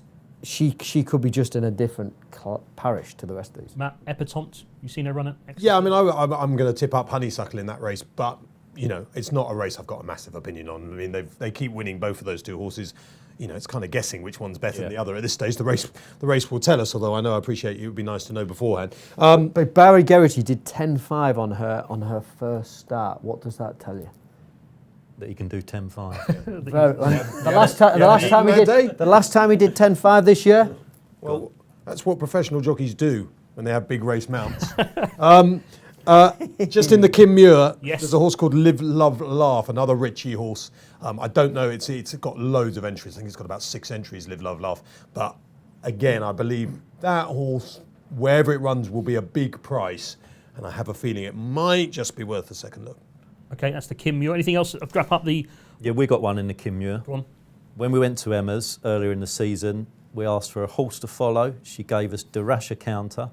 14-1 now. They tried to give Now McGinty £6 at Chepstow in January. Finished second at that. Now he gets £5. So there's a big turnaround there. Now McGinty obviously come out, finished second in the Reynoldstown. Looks like it's got a nice little weight. So look out for that one. Durasha Counter in the Kim Muir. Okay, 14-1 with Bet Victor. A word there from Dean as well. Andrew, anything else for those other races? Well, he's probably going to start favourite, but it'll be shorter than he is now. Sir de Burley and the Potemps snuck into 6th place to get qualified last time out, and is owned by JP. Will take an awful lot of beating the I've heard Potemps. this mentioned Look, Sir de Burley, yeah? Well, I don't know what price he is at the moment. He'll be favourite, but he'll be shorter on The fascinating thing about Sardabella, it's a McManus horse, yeah? Who was on board it in that race? Davy Russell.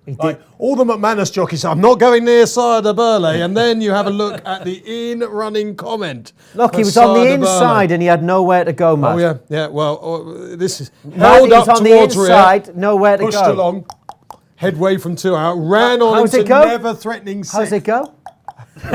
Little push, little nudge here. And there's, in the background, there's Barry and there's Mark Walsh saying, go on, Davey, just niggle it into 6th. You have to finish in the first 6 to get qualified for Potemps races. I mean, but again, doesn't that prove what a jockey Davy Russell is? You have to be in the first 6. And he finished 6th. Finishes 6th. Perfect. Never placed a challenge. It was one of the most brilliant piece of jockeyship you'll ever see. So 6-1 then, it could be a price then, Sire de Burley, is it? He could be, but I actually fancy another one in that race. What do you fancy in that? Well, I fancy the finish. Sometimes, you can go with the horses that, are the eye catchers, and Sire de Burley obviously was an eye catcher in the race, but Mistocalous, or whatever it's called, Mistocalous, it's about 14-1, I imagine. Joseph O'Brien, Yep. who was third in that race, I think has got a great each-way chance. I'll try and find the name of the thing because it's just escaped me. The name escapes me. That runs off. That's not running, is it? The name escapes me. It's got ruled out. It's one of several that are going to miss the meeting. Hold on. Let me just get this name, Enzo. Thermosticles. They're not Thermosticles. Themistocles. Yeah, 12 to 1. Been Yeah. back from 20s with Bet Yeah. Victor. That Found was it. third in that race, and it's obviously slightly, it slightly showed its cards a bit more than Sada Burley. But actually, sometimes you can look for all these sort of crazy horses that seem to be buried and come through, but sometimes In the old days of the Potemps, there was always the old saying, "I know I can beat the ones in front of me, but I'm not sure about the ones behind." So there we go. That's the Potemps. In the old days, we're going back a long, long way. Themistocles, going to mention by Matt at 12 to 1. Cider Burley's a 6 to 1 shot for that as well. And Dean gave a mention to one as well in the other race, isn't it, as well? The Rasher Counter in the... You've forgotten already? I've forgotten already, I didn't write that one down. But the Rasher Counter, 14 to 1 as well, is a Dean Goddard fancy from his Emma Lavelle stable visit from earlier in the season. That wraps up then day 3, the Thursday of the Cheltenham Festival. Okay, we've got a great offer for new customers this year at Cheltenham. If you bet a fiver on any sport or race, you will get a £1 bet in every single race of the festival. That gives you 28 chances to win a few pounds during the festival. Gives you an interest from the first race to the last. I'm really looking forward to this year's festival. Talking of the runners this year, our worst liability anti-post, which I was asked to mention, is Tiger Roll. He was 9 to 2 when we priced the cross-country race up earlier last year. I think it was in November last year. Backed all the way in to even money now. Won the Grand National last year and won at the festival last year. Stalwart, going to be very hard to beat for Gordon Elliott at even money. My nap of the week, Defi Desai in the JLT for Philip Hobbs. This horse was a very good hurdler, 157 rated hurdler. He won the Triumph Hurdle, looked like it was going to be a superstar and potentially a champion hurdle contender. Didn't make it over hurdles the next year, but it's had a break. It's come back over fences this year and it's really found its feet. It was disappointing first time out. Found its feet at Exeter, a very strong piece of form. Time after, it's run at Cheltenham, so it's experience of the course. Should have won. Barry Geraghty probably went to the front a bit too soon and it was giving weight to Lost in Translation. But the time after that, it ran at Sandown. Barry held on to it, produced it late, and it won well from Lost in Translation off the same weight. So I think it will confirm the form with Lost in Translation, and outside of those two, it's a fairly weak race. I fancy Defi Desai strongly. Strong pace in the race will suit. Barry to come late, 100 yards from the line, take it up. Away you go, Barry. Other things to mention, a horse called Measure My Dreams that's come in for an immense amount of money in the Kim Muir just recently. This is Gordon Elliott's horse. It used to be with Noel Mead. It's been transferred to Gordon, clearly teed up for this race. It's had one quiet run this year and it's off a good mark. Jamie Codd rides this, very important. Jamie Codd, known as the Codfather in the weighing room. He's one of the best, or probably the best amateur jockey currently riding. Very important in a race like this because a lot of the amateurs haven't got the skill of people like Jamie Codd. It's now 5 to 1 favourite. Was 33s when we priced the race up. That'll be a bad result for Bet Victor, I can assure you. Another horse we're worried about, well, on its own, Altior wouldn't seem to be a worry at 4 to 11, but looks at banker. Benny Dejew in the Mayor's Hurdle, even money. Willie Mullins, banker of the week, and Ruby Walsh has been spinning it up on all the Cheltenham previews as his best rider of the week. That's currently evens. Sir Eric, that's been back from 10 to 1, I believe, or 12 to 1. Anti-post, now evens for the Triumph Hurdle, a quality flat horse, hasn't got much to beat. We think that will probably take a lot of beating. And obviously Tiger Roll that I just mentioned for the cross country. 9 to 1 the accumulator. Well, hopefully they don't all win for us as bookmakers, but if they do for the punters, we will have a very bad week, and that's often happened at Cheltenham. But anyway, good luck, whatever you're backing, and don't forget, take advantage of that offer. Bet £5, get £1 in every race, and interest from the first race to the last. Welcome to the My Racing preview of the Cheltenham Festival. Just before we start day 4 with my expert panel here, I'd like to just remind you of the special bet with Bet Victor in terms of champion trainer for the Cheltenham Festival. An exclusive offer for My Racing new customers. They can get 30 to 1, yes, 30 to 1 for either Gordon Elliott, Willie Mullins or Nicky Henderson to be top trainer at this year's Cheltenham Festival. Who would you go with, Matt, first of all? Top trainer? Top trainer at the festival, I will go with Mullins, despite the shorter team. I think I've got 2 in the bag already, for definite, and he will pull something else out the bag. Yeah, he normally does, doesn't he? Willie Mullins, who's a big price, isn't he, for the man who's trained so many festival winners. As big as 7 to 2 in places. Andrew, top trainer? I think the man who's got the most runners, Gordon Elliott's going to have 60-odd runners there. He's, the last 2 seasons, I think he's had 14 winners total at the Cheltenham Festival. Just he'll be very well represented in the handicaps. Okay. This is not going to help anyone. I'm going Henderson. We've covered it. Well, when I look at our selections, we've gone for Altior. You love Santini, don't you? Santini, I love. Bouvardere. There's the Mayor in the novice. We're with Henderson. Okay, Nicky Henderson for Dean to be champion. Don't forget, you can get 30 to 1 with that special offer as well for new customers with Bet Victor. Right, let's start day 4 with the Triumph Hurdle. Who do you think will be top? Yeah, you can be the deciding factor. He's going for Nichols. Look, Paul Nichols, 20 to 1 Paul Nichols in a place. I know he's got to have a really... I like Magic Saint. I think he'll win the Gold Cup with Clanderzobo. He just needs one more. But there's no point backing him in the offer if you're getting 30 to 1. Good point. See, that's why you're the intelligence of the team. Well, we're banging trouble. The offer, you'd have to go with Elliot. I'm actually quite Elliot or Henderson. offended by that comment. If I can get 30 to 1, I suppose Gordon Elliott's a big price, isn't he, at 30 to 1? Andrew thinks he's going to do it. Right, should we move on? Triumph Hurdle, I'll start with Matt. This Sir Eric, another one of these even money shots. Yeah. So impressive, isn't he, so far in Ireland? Classy flat horse as well, wasn't he? Forget what a good horse he was on the flat. Well, he would be a leading contender for the Ascot Gold Cup, and he might still, funnily enough, be a leading contender for the Ascot Gold Cup. If you just go back to Royal Ascot last year, remember, we've lost Big Orange, retired, Order of St George, retired, Vizirabad got injured in the Ascot Gold Cup, so you're left with Stradivarius and not a lot else as far as staying horses are concerned. Now, Sir Eric got within 3 lengths of Stradivarius in the long distance cup. What all that tells you is that... He's slow. No, before you even look at these horses, Sir Eric is the best horse. Because none of these National Hunt horses could do anything like that on the flat. So quality-wise, this is already the best horse. We know that, and he'll always be the best horse quality-wise, whatever any of the others do. But the only factor we didn't know is could he jump? And what we know is, because he's done it twice, is he can jump really, really well. He looks to me to have quite a high knee action. So despite being an ex-flat horse and obviously able to cope with better ground, a bit of juice isn't going to be a problem at all. He stays really strongly. It's not so important in the Triumph Hurdle. 20 years ago when Andrew was riding, it was really important. You needed to stay strong. The Triumph Hurdle was a completely different type of race to what it is now. But now it's just a juvenile hurdle, effectively, and a fairly normal event. Everything suggests that Sir Eric is just going to completely outclass this lot, and I will be stunned if it doesn't not just win, but I think he'll come there swinging away, laughing at them with that flat class. I think he's an outstanding bet. I think he's an absolute good thing, and there is nothing I would back against him. There we go. Strong argument then for Sir Eric, and even money with Bet Victor. Andrew, are you on the same lines, or looking for something else? I think he's versatile, how he can be ridden as well. No negatives. I can't find a negative. If there's no pace on, just mosey away in front and do them for toe. One thing you can guarantee, he will stay all day. He could be one of the most impressive Triumph winners you've seen. And Andrew, I think that's so important because this is not like a mile or a mile and a quarter horse who's looked like a good flat horse. Like, let's take Alderbrook.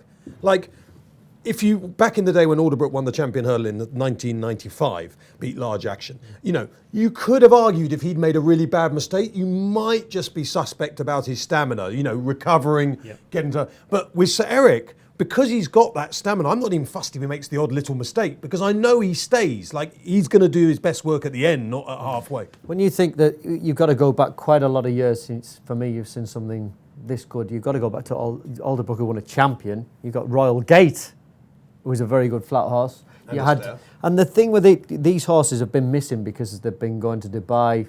You've got to go back to Fred Winter and Fulk Warwin when they used to buy this quality of horse to run in these sort of races. Catchit won a Triumph off a mark of about 85. He's going in up here at 109. Now, you can't always translate it, but the appetite that he had for the jumping. He's a full horse. I was going to say, he's a full horse. He's still got all his bits intact. But if you want to turn that doesn't worry me at all. He doesn't brush too many. Somebody said if he landed on one, he'll know about it. You had Midnight Legend, if you want to go back 20 years, who was a very good flat horse from Luca Camanis to the Duke. I think was Alderbrook the last horse to win at the festival with everything still there? Everything intact. I think it was, wasn't it? Yeah. Alderbrook. Yeah. So from that point of view, Equine. It doesn't bother me in the slightest. He's not a Curly type. He could be very impressive. Outside of him, to finish, follow him home, Tiger Tip Tap was nearly beat him, didn't he, at Leopardstown? Nearly beat him at Leopardstown. Disappointed last time out. I'll forgive that. Like a tap. I mean, he's 10 to 1, I guess. I'll forgive that to maybe follow him home. But one thing about Sir Eric, reportedly, JP backed him at double figure prices before he ran first time out. Reportedly. Right for some, eh? It might have been a 10 to 1 now, would you? If you own horses, you have that privilege. So, Sir Eric, very, very strong votes here. The panel bullish. Dean, are you going to make it a full house? Yeah, absolutely. All over him. As Matt said, he's the best horse in the race. So then the question mark is, can he jump? We've seen that he can jump. And to add to that, there doesn't even look a lot in opposition that would worry you. Keldestan, the pick of the Brits? Well, Keldestan's a bit like Elixir de Nuts. If Keldestan won it, none of us would be sat here in surprise. We'd be disappointed Sir Eric couldn't outclass him. But he's super tough. He jumps well. He responds to the shillelagh. You know, he's tough. He's going to run a race. Ajali gave Keldestan a real good race at Chepstow. But the only thing... And apparently that's done some really good work of late. I'll give you... On that, after Fusel Raffles won at Kempton, Nicky Henderson was reportedly, openly said, well, I'm pleased I've got a Triumph Hurdle horse now. So suddenly Ajali has come into the equation. Might have had Fusel Raffles all over. But that's my point. Nicky Henderson said that at least I've got one now, but now this is the super sub that's coming forward because they don't have a Triumph horse. That Chepstow race where Ajali and Keldestan met, they got into quite a slog over the last 2 or 3, and I was left with the impression that running style suited Keldestan, whereas Ajali might be like Champ, better horse, stronger pace, coming from off the gallop and trying to be delivered late, and a bit like Aramon hopefully in the Supreme as well. That was the only thing I thought why Ajali might be able to reverse the form is that but why? That's the point. Why is Nicky Henderson said after Fusel Raffles? Oh, absolutely. Look, none of them are going to be horse. Sir Eric anyway. So it doesn't really matter. But it's conversation. Sir Eric. Sir Eric, good Bang, bang, bang. Barroom talk. 4 votes for even money. Sir Eric, double your money then in the Triumph Hurdle, the first race on day 4. Should we have a look at the Albert Bartlett? It looks a difficult one, isn't it? 5 to 1 the field with Bet Victor. But Dean, I understand you fancy one quite strongly in this race. Yeah. I really, really like Commander of Fleet. Really, I was so impressed. I think we said earlier, sometimes it's not just, you can look at the form on a bit of paper and it's won by a neck or half length, whatever. Sometimes it's what you see with your eyes, and I was so impressed with it when it won at Leopardstown. I thought it really went to the line, dug deep. The further they went, the better it was travelling. This just looks like Albert Bartlett written all over it to me. And I mean, obviously it's not the easiest race in the world, especially a week ahead. We don't know exactly what's going to go for it, etc. But Commander of Fleet, I couldn't oppose that on the day. Dickie Diver's obviously very, very talented, but Jumping a worry? it just still looks a bit green to me. That's probably more the horse for the future, Dickie Diver. I'm not sure it'll be ready in a week's time to win a race of this nature. Commander of Fleet, very, very bullish about 7 to 1 with Bet Victor. Dean's talked me into it. Commander of Fleet. Andrew, will come to you next. Any thoughts on the Albert Bartlett Novice Hurdle, please? Yeah, I'm with it. He needs to win because I fancy Gordon Elliott for the champion trainer. We'll stay. Just a relentless galloper. Going to be a very open race, this. Very, very open race. We've had 3 33 to 1 winners in the last 9 runnings, so we do get the odd surprise in this race. It's you need horses to stay exceptionally well. I just worry the likes of Dickie Diver, he's too strong a traveller for my liking in a race like this. When we've seen this race plenty of times before, it's an unsettled forecast. The ground's been opened up. It's on the last day. It's going to be tough, and Nicky Henderson doesn't really have those. That you see the speed and how they travel through the races. These horses, that's going to blunt his speed, in my opinion. Classy horse. Whether it's a case of he's running in this race because he's not going to run for the Ballymore. Nicky Henderson's going to have 2 in this race. But for me, Commander of Fleet. Okay. Gordon Elliott yet to win it though. Stay up. Beaten favourite Death Duty a couple of years ago. Yes. Worried about that? Yes. He wins it this time, says Andrew Thornton. Matt, you've been studying hard this Albert Bartlett. What have you come up with? Well, Commander of Fleet has definitely got a chance because he was a good bumper horse. I think he was a Punchestown winner, and they ran him over 2 miles, which was slightly weird. It was almost like you think they were trying to get a handicap mark or something. But then when he went up in Trip, he won his graded race. The only thing I thought was at the prices, I couldn't quite understand why Rhinestone was so much bigger than Commander of Fleet when there wasn't a lot between them, and I felt that Rhinestone might or could be differently ridden to attack later than he did last time when he was kind of put into the race early and then rallied. So at the prices, 10-1 Rhinestone. I'd rather, I think, have a little bit each way on Rhinestone than Commander of Fleet, but I wouldn't be surprised. He's big, a lot bigger price, isn't he? Well, he's double price. Okay, so Matt likes Rhinestone at a Double price. is considerably. I'm sticking my neck out there. I'm telling you, in Commander your of language, I'm like, I'm not only stuck my neck out, I put it over the parapet. Almost got it half chopped off the way you go. Yeah, you can get a bit of 14 to the place Rhinestone, but 10-1 with Bet Victor. 7-1 though the selection for Dean and Andrew. Commander of Fleet for Gordon Elliott to win this race for the first time, the Albert Bartlett Novices Hurdle. Let's move on then, shall we, to my favourite race of the season, the Gold Cup. It looks a fascinating renewal this time around. We'll start with Dean. Obviously presenting Percy. Unusual preparation, no run over fences, although they did turn the fences the other way around from Galway to have that. And we've got this Nichols horse, Clan de Zobo, who's been improving at a rate of knots this season. Yeah, Clan de Zobo, obviously he is the improver in the race. Impressive in the King George. Can you pick holes in that form? Yes. Exactly. If you look at the King George, Thistlecrack in second, 11-year-old now, has had so many problems. Native River in third, we know that's not his track. Politolog in fourth, doesn't stay. Might Bite wasn't right. Bristol de May fell, waiting patiently, unseated. Brought down. Well, Whatever. nearly brought down. Course form, he's 0 from 4, but you can't say he's run poorly here. He's run some decent races here, but he's still yet to win in 4 tries. I couldn't be with Clan de Zobo, especially at the price now. He's about, 7-2, 4-1, something like that. Presenting Percy, I mean, he's done nothing wrong. It's just been nice to have seen him a bit more, wouldn't it? Impressive in the RSA. At the prices, and I mean at the prices, because the race is difficult, it is wide open, we're going to go for Kenboy. 8-1, Bet Victor. Yeah. Odds on to fall. You believe? Can't have edge jumping at all.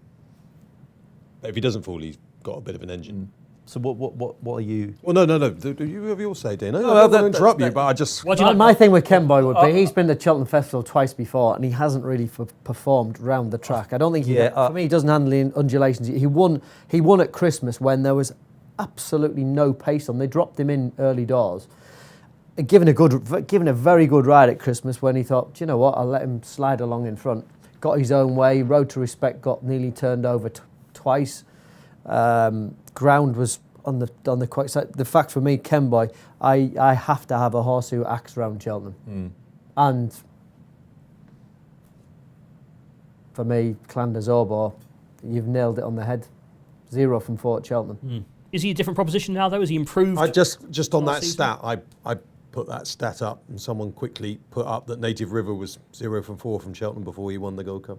Right. Just saying Yeah. that stats are things you can turn into whatever argument you kind of want, which is what you've just done. Because But Native wasn't Rubber had run very well at Cheltenham. Well, so's Clan de Zobo if you look at the form. No, he has, In honestly. handicaps. He has run well, though. Andrew, you've won a Gold Cup. How hard is it to go back to back for Native River? Is it almost He's won a impossible Gold to do? Cup. Just How 21 hard years does it ago. go back? It gets to the bottom of it. Certainly gets to the bottom of horses. Might Bite certainly got hurt in it last year, as in got to the bottom. He got to the bottom of the barrel, Yeah. and he It hasn't. was a war, wasn't it, with He Native hasn't- River last year? I don't say a war. It was a.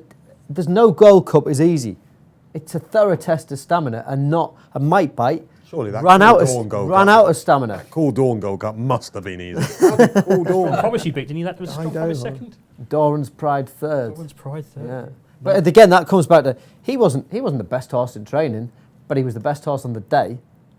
Given the best ride as well. Jump for fun. Didn't miss a beat. He couldn't have been in better form. Native River, look, he's gone round Haydock this time on a track which is very, very sharp. He's gone round Kempton, which is the wrong way round, and stayed on well to be third round a track that it's just not his cup of tea. He'll be bang there. I'll go back to the Tizzards. Staying chasers. They've got Elegant Escape in there. It wouldn't surprise you in the slightest if he stayed on into a place. Thistlecrack, he'll probably run okay in it, maybe finish in the first 6. But Clan de Zobo for me beat a horse who was half fit last time out in Terrafort. The time was exceptionally slow. When you think Surname went round there in 2.5 seconds slower than standard and came out with a cracking RPR, This horse on the same day over. Is that sort of horse though, Clanders Oboe? Well, Clanders Oboe on the same day was getting niggled at turning in, and the time was 16.5 seconds slow. It was a very, very slowly run race. He looked very, very impressive, but he has yet to prove that he stays 3 mile 2.5 at Cheltenham, which one man, you go back to one man, looked very impressive around Kempton. Did he not? Won 3 King Georges. Didn't get up the hill on several occasions. So for me, Clanders Oboe looks... Harry Cobden is going to play him late. I don't think he'll stay. Okay. Personally, 2.7.5 at Ascot isn't a replica of what Cheltenham is all about. King George still doesn't replicate. I've never seen a man look quite so depressed as now. I'm all over the fact Enzo's thinking, where am I going to get the school fees money from? I'm all over the fact that presenting Percy. I don't in the commentary box. I don't care about the preparation, whether it's unconventional or whatever. He's 2 from 2 round Cheltenham. He slammed Monolly and Album Photo in the last year. That was so impressive that RSA. He loves Cheltenham, this horse. Kenboy beat Monolly 7 lengths last time. Just but as easy as presenting Percy. The point double is the with price. Kenboy, but Kenboy doesn't like Cheltenham. He's 0 from 2 round Cheltenham and hasn't shown anything. He got such a soft lead at Leopardstown last time out. Jumping, you've plenty of people say about presenting Percy's preparation. Presenting Pervy. How many horses would have won over hurdles out in this Gold Cup field like he did? I prefer presenting Percy to Clanders Oboe, without a doubt. And I prefer the same price, presenting aren't they? Percy to Native River. Matt, what do you think? I mean, Well, I think presenting Percy, everyone is just guessing. Like, it doesn't matter if you're the best form student in the world, you do not know whether presenting Percy is good enough, because we don't know. He won the RSA like an absolute monster, like a brilliant horse, like an Altior, like a Sprinter Sacra. Like, it was just so impressive. He just came there travelling. You knew he'd won a million miles out. You've just hit the nail on the head. You've just mentioned him in the same breath as those type of horses. In that race, what I'm saying is visually. That was visually. So. And let's not forget, he's done it over hurdles at Cheltenham as well. And the other thing is, there are 2 horses in this race that I think are built for their jockeys. Native River is built for Richard Johnson, and Presenting Percy is built for Davy Russell. That sort of quietly ridden, pouncing kind of ride. And you could just see him cruise round. I think there are 2 things about Percy. I think he's got pace, that horse. He's won over 3 mile 5 in Ireland, but in a race that was nothing like a Gold Cup. And as Andrew would hopefully testify, stamina is all about the horses you're running against. I mean, Frankel would win over 3 miles against Selling Platers. Do you know, the point I'm trying to say is class comes into stamina. And the race that Presenting Percy won over 3 mile 5 did not prove that he stays long distances, or longer than 3 miles anyway, over with proper grade 1 opposition.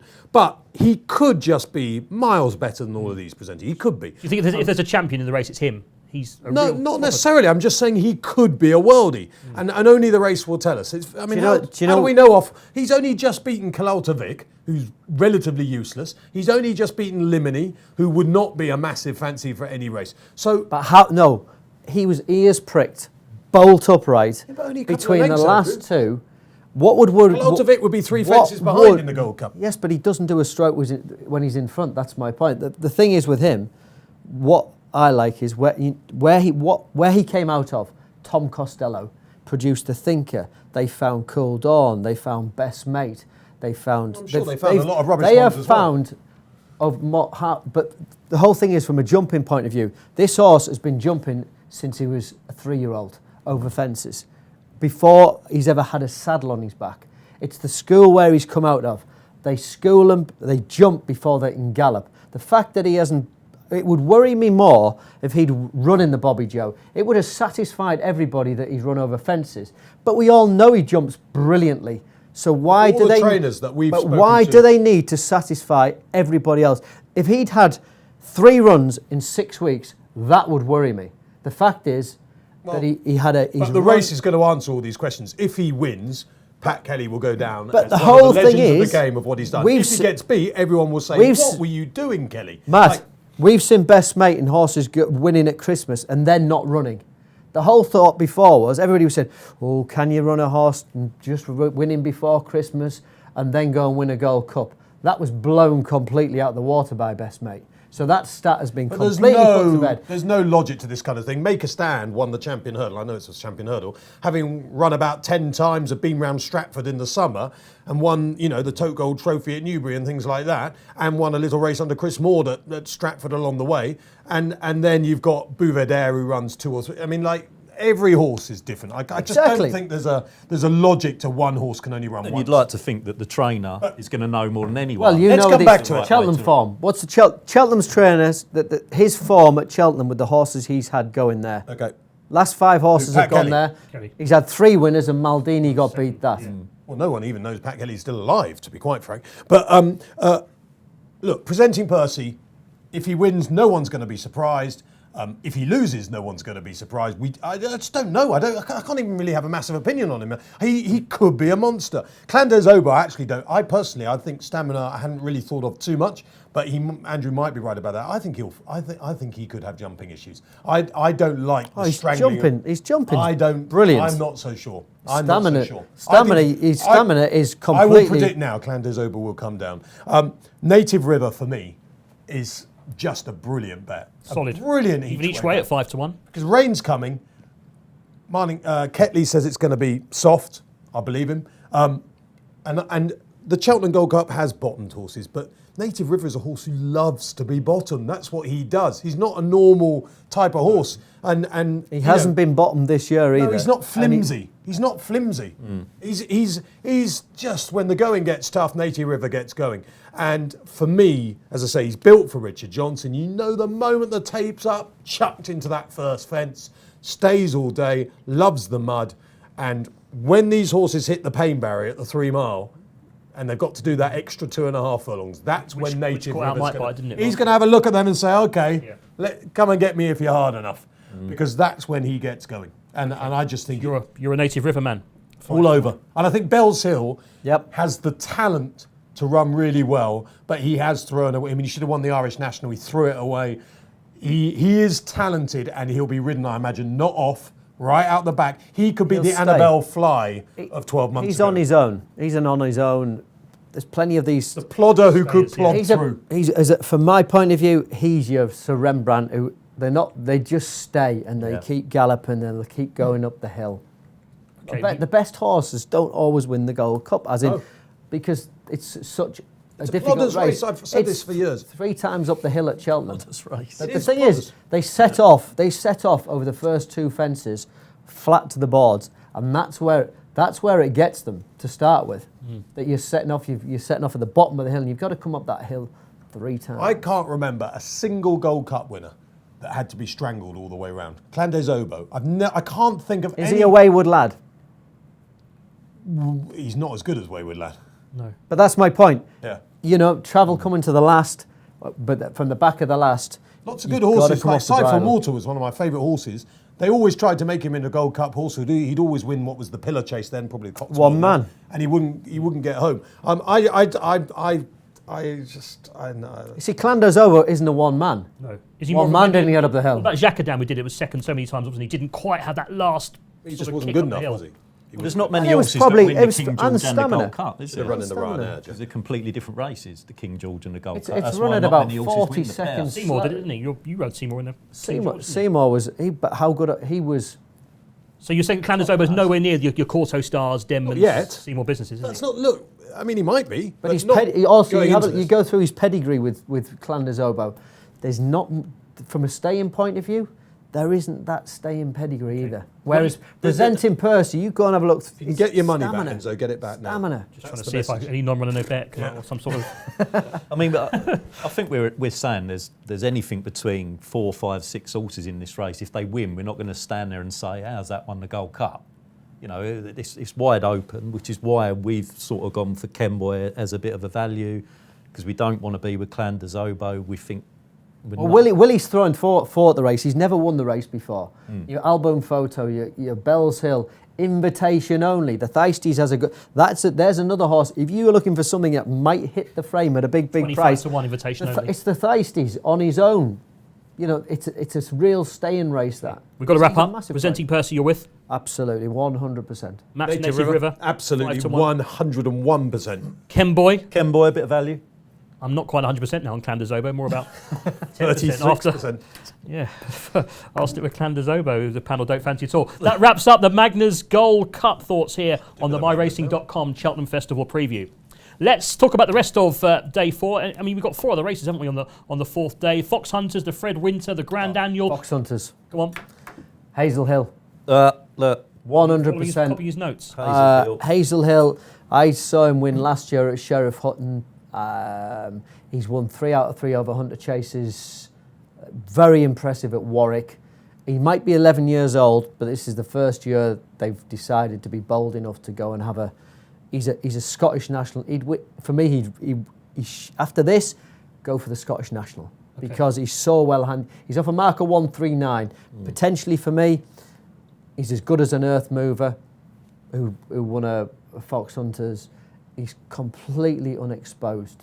6-1 with Bet Victor. Completely unexposed type. Alex Edwards on board, very, very good jockey, and the horse is just uncomplicated. They'll go a real solid gallop, and he's the type of horse that doesn't have to be in the mix early doors, but stays particularly well. Hazel Hill, strong word. I don't follow the Hunter Chase scene, but I've got a pal who does, and he told me a couple of months ago he was so bullish about Hazel Hill. Looked good at Warwick, didn't he, that day when he beat a good field. And also mentioned Annual. Grand Annual. There's one particular guy back at head office who's all over Dr. Phoenix. He thinks he's been plotted up by Gordon Elliott. Will want soft 16s. ground. I think he's 11-year-old now. Definitely will want it on the soft side, but he's been going on about this, banging on about it. So I've got to mention Dr. Phoenix in the Grand Annual. He'll have to beat a Grade 1 winner in the making. Darryl Jacob won on him at Wincanton. He said this is a Grade 1 horse. 6-1 Magic Saint. Down the line. Just one other horse which I haven't mentioned that I'm definitely having a few quid on during the week, wherever it goes. It'll be either in the county or the Coral Cup, I imagine. Whiskey Sour, who's been off the track since November. People remember Grade 1 winning juvenile novice hurdler. Just a horse that loves a strong pace, big field, cruises round the back. And the last time he ran, I think, was in November, so he's been off the track quite some time, November, December time. But look at it's a bit like the Sard de Burley in-running comment. Look at this for an in-running. Ray Dawson absolutely did the job to perfection here. Raced towards rear, pushed along a little bit, 3 furlongs out, kept on, went inside final furlong, never nearer, finished 9th of 20. That was the perfect tee-up for the Cheltenham Festival 3 months later. And you another one for the Kim Muir Measure of My Dreams. Now with Noel Mead, was with Willie Mullins, was behind Native River in the 4 mile a couple of seasons ago. Measure of My Dreams yet in the Kim Muir. Has only had the one run in the last 18 Whiskey months. Sour 10-1 for the Coral Cup. Yeah. Whiskey Sour from 16s has been backed. Whiskey Sour, another eye catcher. We're almost done, aren't we? We've done complete. Let's just do the charity bets then, shall we? We've got Bet Victor have kindly given us an offer of a £50 charity bet with all winnings going to the Injured Jockeys Fund. I'm going to go with Magic Saint. Andrew's convinced me that about 6-1. I'll have my £50 win Magic Saint 6-1 to win 350 for the Injured Jockeys Fund. Dean Goddard, your charity bet is Commander of Fleet in the Albert Bartlett. Yeah, 7-1. Straight win. Commander of Fleet. 7's Commander of Fleet, Albert Bartlett. Andrew, Well, your I'll go charity for the bet big is one itself, Presenting Percy, solid. without question. Okay. Jump in. If the charity Great bet had jumper. been £1,000, I'd have had Sir Eric or Benny de Dieu. But Yeah. for 50 quid, I'm going to take you on, actually. I'm going to stick with Native River. I think he's just At least we have 2 shots at it. 2 shots Yeah, in the there Gold you Cup. You haven't got Clanderzobo, but anyway, the Injured Jockeys Fund could benefit. So Matt's going with Native River as charity bet for the Gold Cup. Andrew is presenting Percy for the Gold Cup, and Dean's charity bet is going to be Commander of Fleet in the Albert Bartlett at 7-1. Yep. And I'm going to go with Magic Saint. Hopefully a few quid there for charity. Fingers crossed. And that just about wraps up the preview. Just to remind you again that you can log on to myracing.com for all the latest information. The preview's on there, the tips are on there. You can watch this preview, of course, and why not follow us on Twitter as well, at myracingtips. And don't forget the Bet Victor offers as well. The special price is 30-1 for the top trainer market with new accounts on betvictor.com, and also the free bet every race offer. Just bet £5 for a £1 free bet for every race, plus a £10 casino bonus. You've been watching the My Racing Cheltenham preview. Thanks, lads. Matt, many thanks for coming in. Oh, look, great fun. Good stuff. Good luck for We next solved week. the festival very quickly. Sorted. All looks very easy the week before, doesn't it? Andrew, many thanks. I hope we're not doing one afterwards. Enjoy that you're up there for 5 Live. I am all week. Looking forward to it. Okay. Well done with sticking your neck out with Frodon. Thank you. Well done, old Thank boy. you. Lots of neck sticking out. Dean, many thanks obviously for organising us and getting this put together. No problem. Fantastic work as ever. And some good advice, I think, from Dean as well. And Enzo, you've led us well, I felt. Thank This you. is one of your better performances. Thank you. Didn't have much to You're not do. going to give us Not much to You're beat. not going to give us the commentary of the Gold Cup as before we go. Come on, give us the final Enzo. furlong You of the told me Gold that Cup. Clandazoba's on the floor already, so I'm a bit worried Stick about him on the floor then. Yeah, go on. Right. Final furlong. Gold Final Go Cup. on, final furlong, Enzo. You keep telling me The you're better Native than Rivers in Hoyles and front. Hunt. Here's presenting Percy, but Clandazobo, Compton hasn't moved yet. He's going to win it on the snaff. It's Clandazobo. He wins the Gold Cup. Paul Nicholls, he turns the clock back 10 years after Corto Star. Clandazobo wins. That's going to happen. You a racecourse commentator? Round of applause for Enzo. David. Definitely. Well, if you're lucky, Not gonna happen, is it? they'll cut that bit out. Please, Dean, get Right, yeah, don't forget to follow us on Twitter as well, @MyRacing, and well worth a look. And of course, log on to the website as well. Many thanks, lads. It's been a pleasure to host the My Racing Cheltenham Festival preview for the 2019. To wish you all the best of luck, of course, for next week. Let's hope you find a winner or two along the way next week. Thank you for watching our preview of Cheltenham.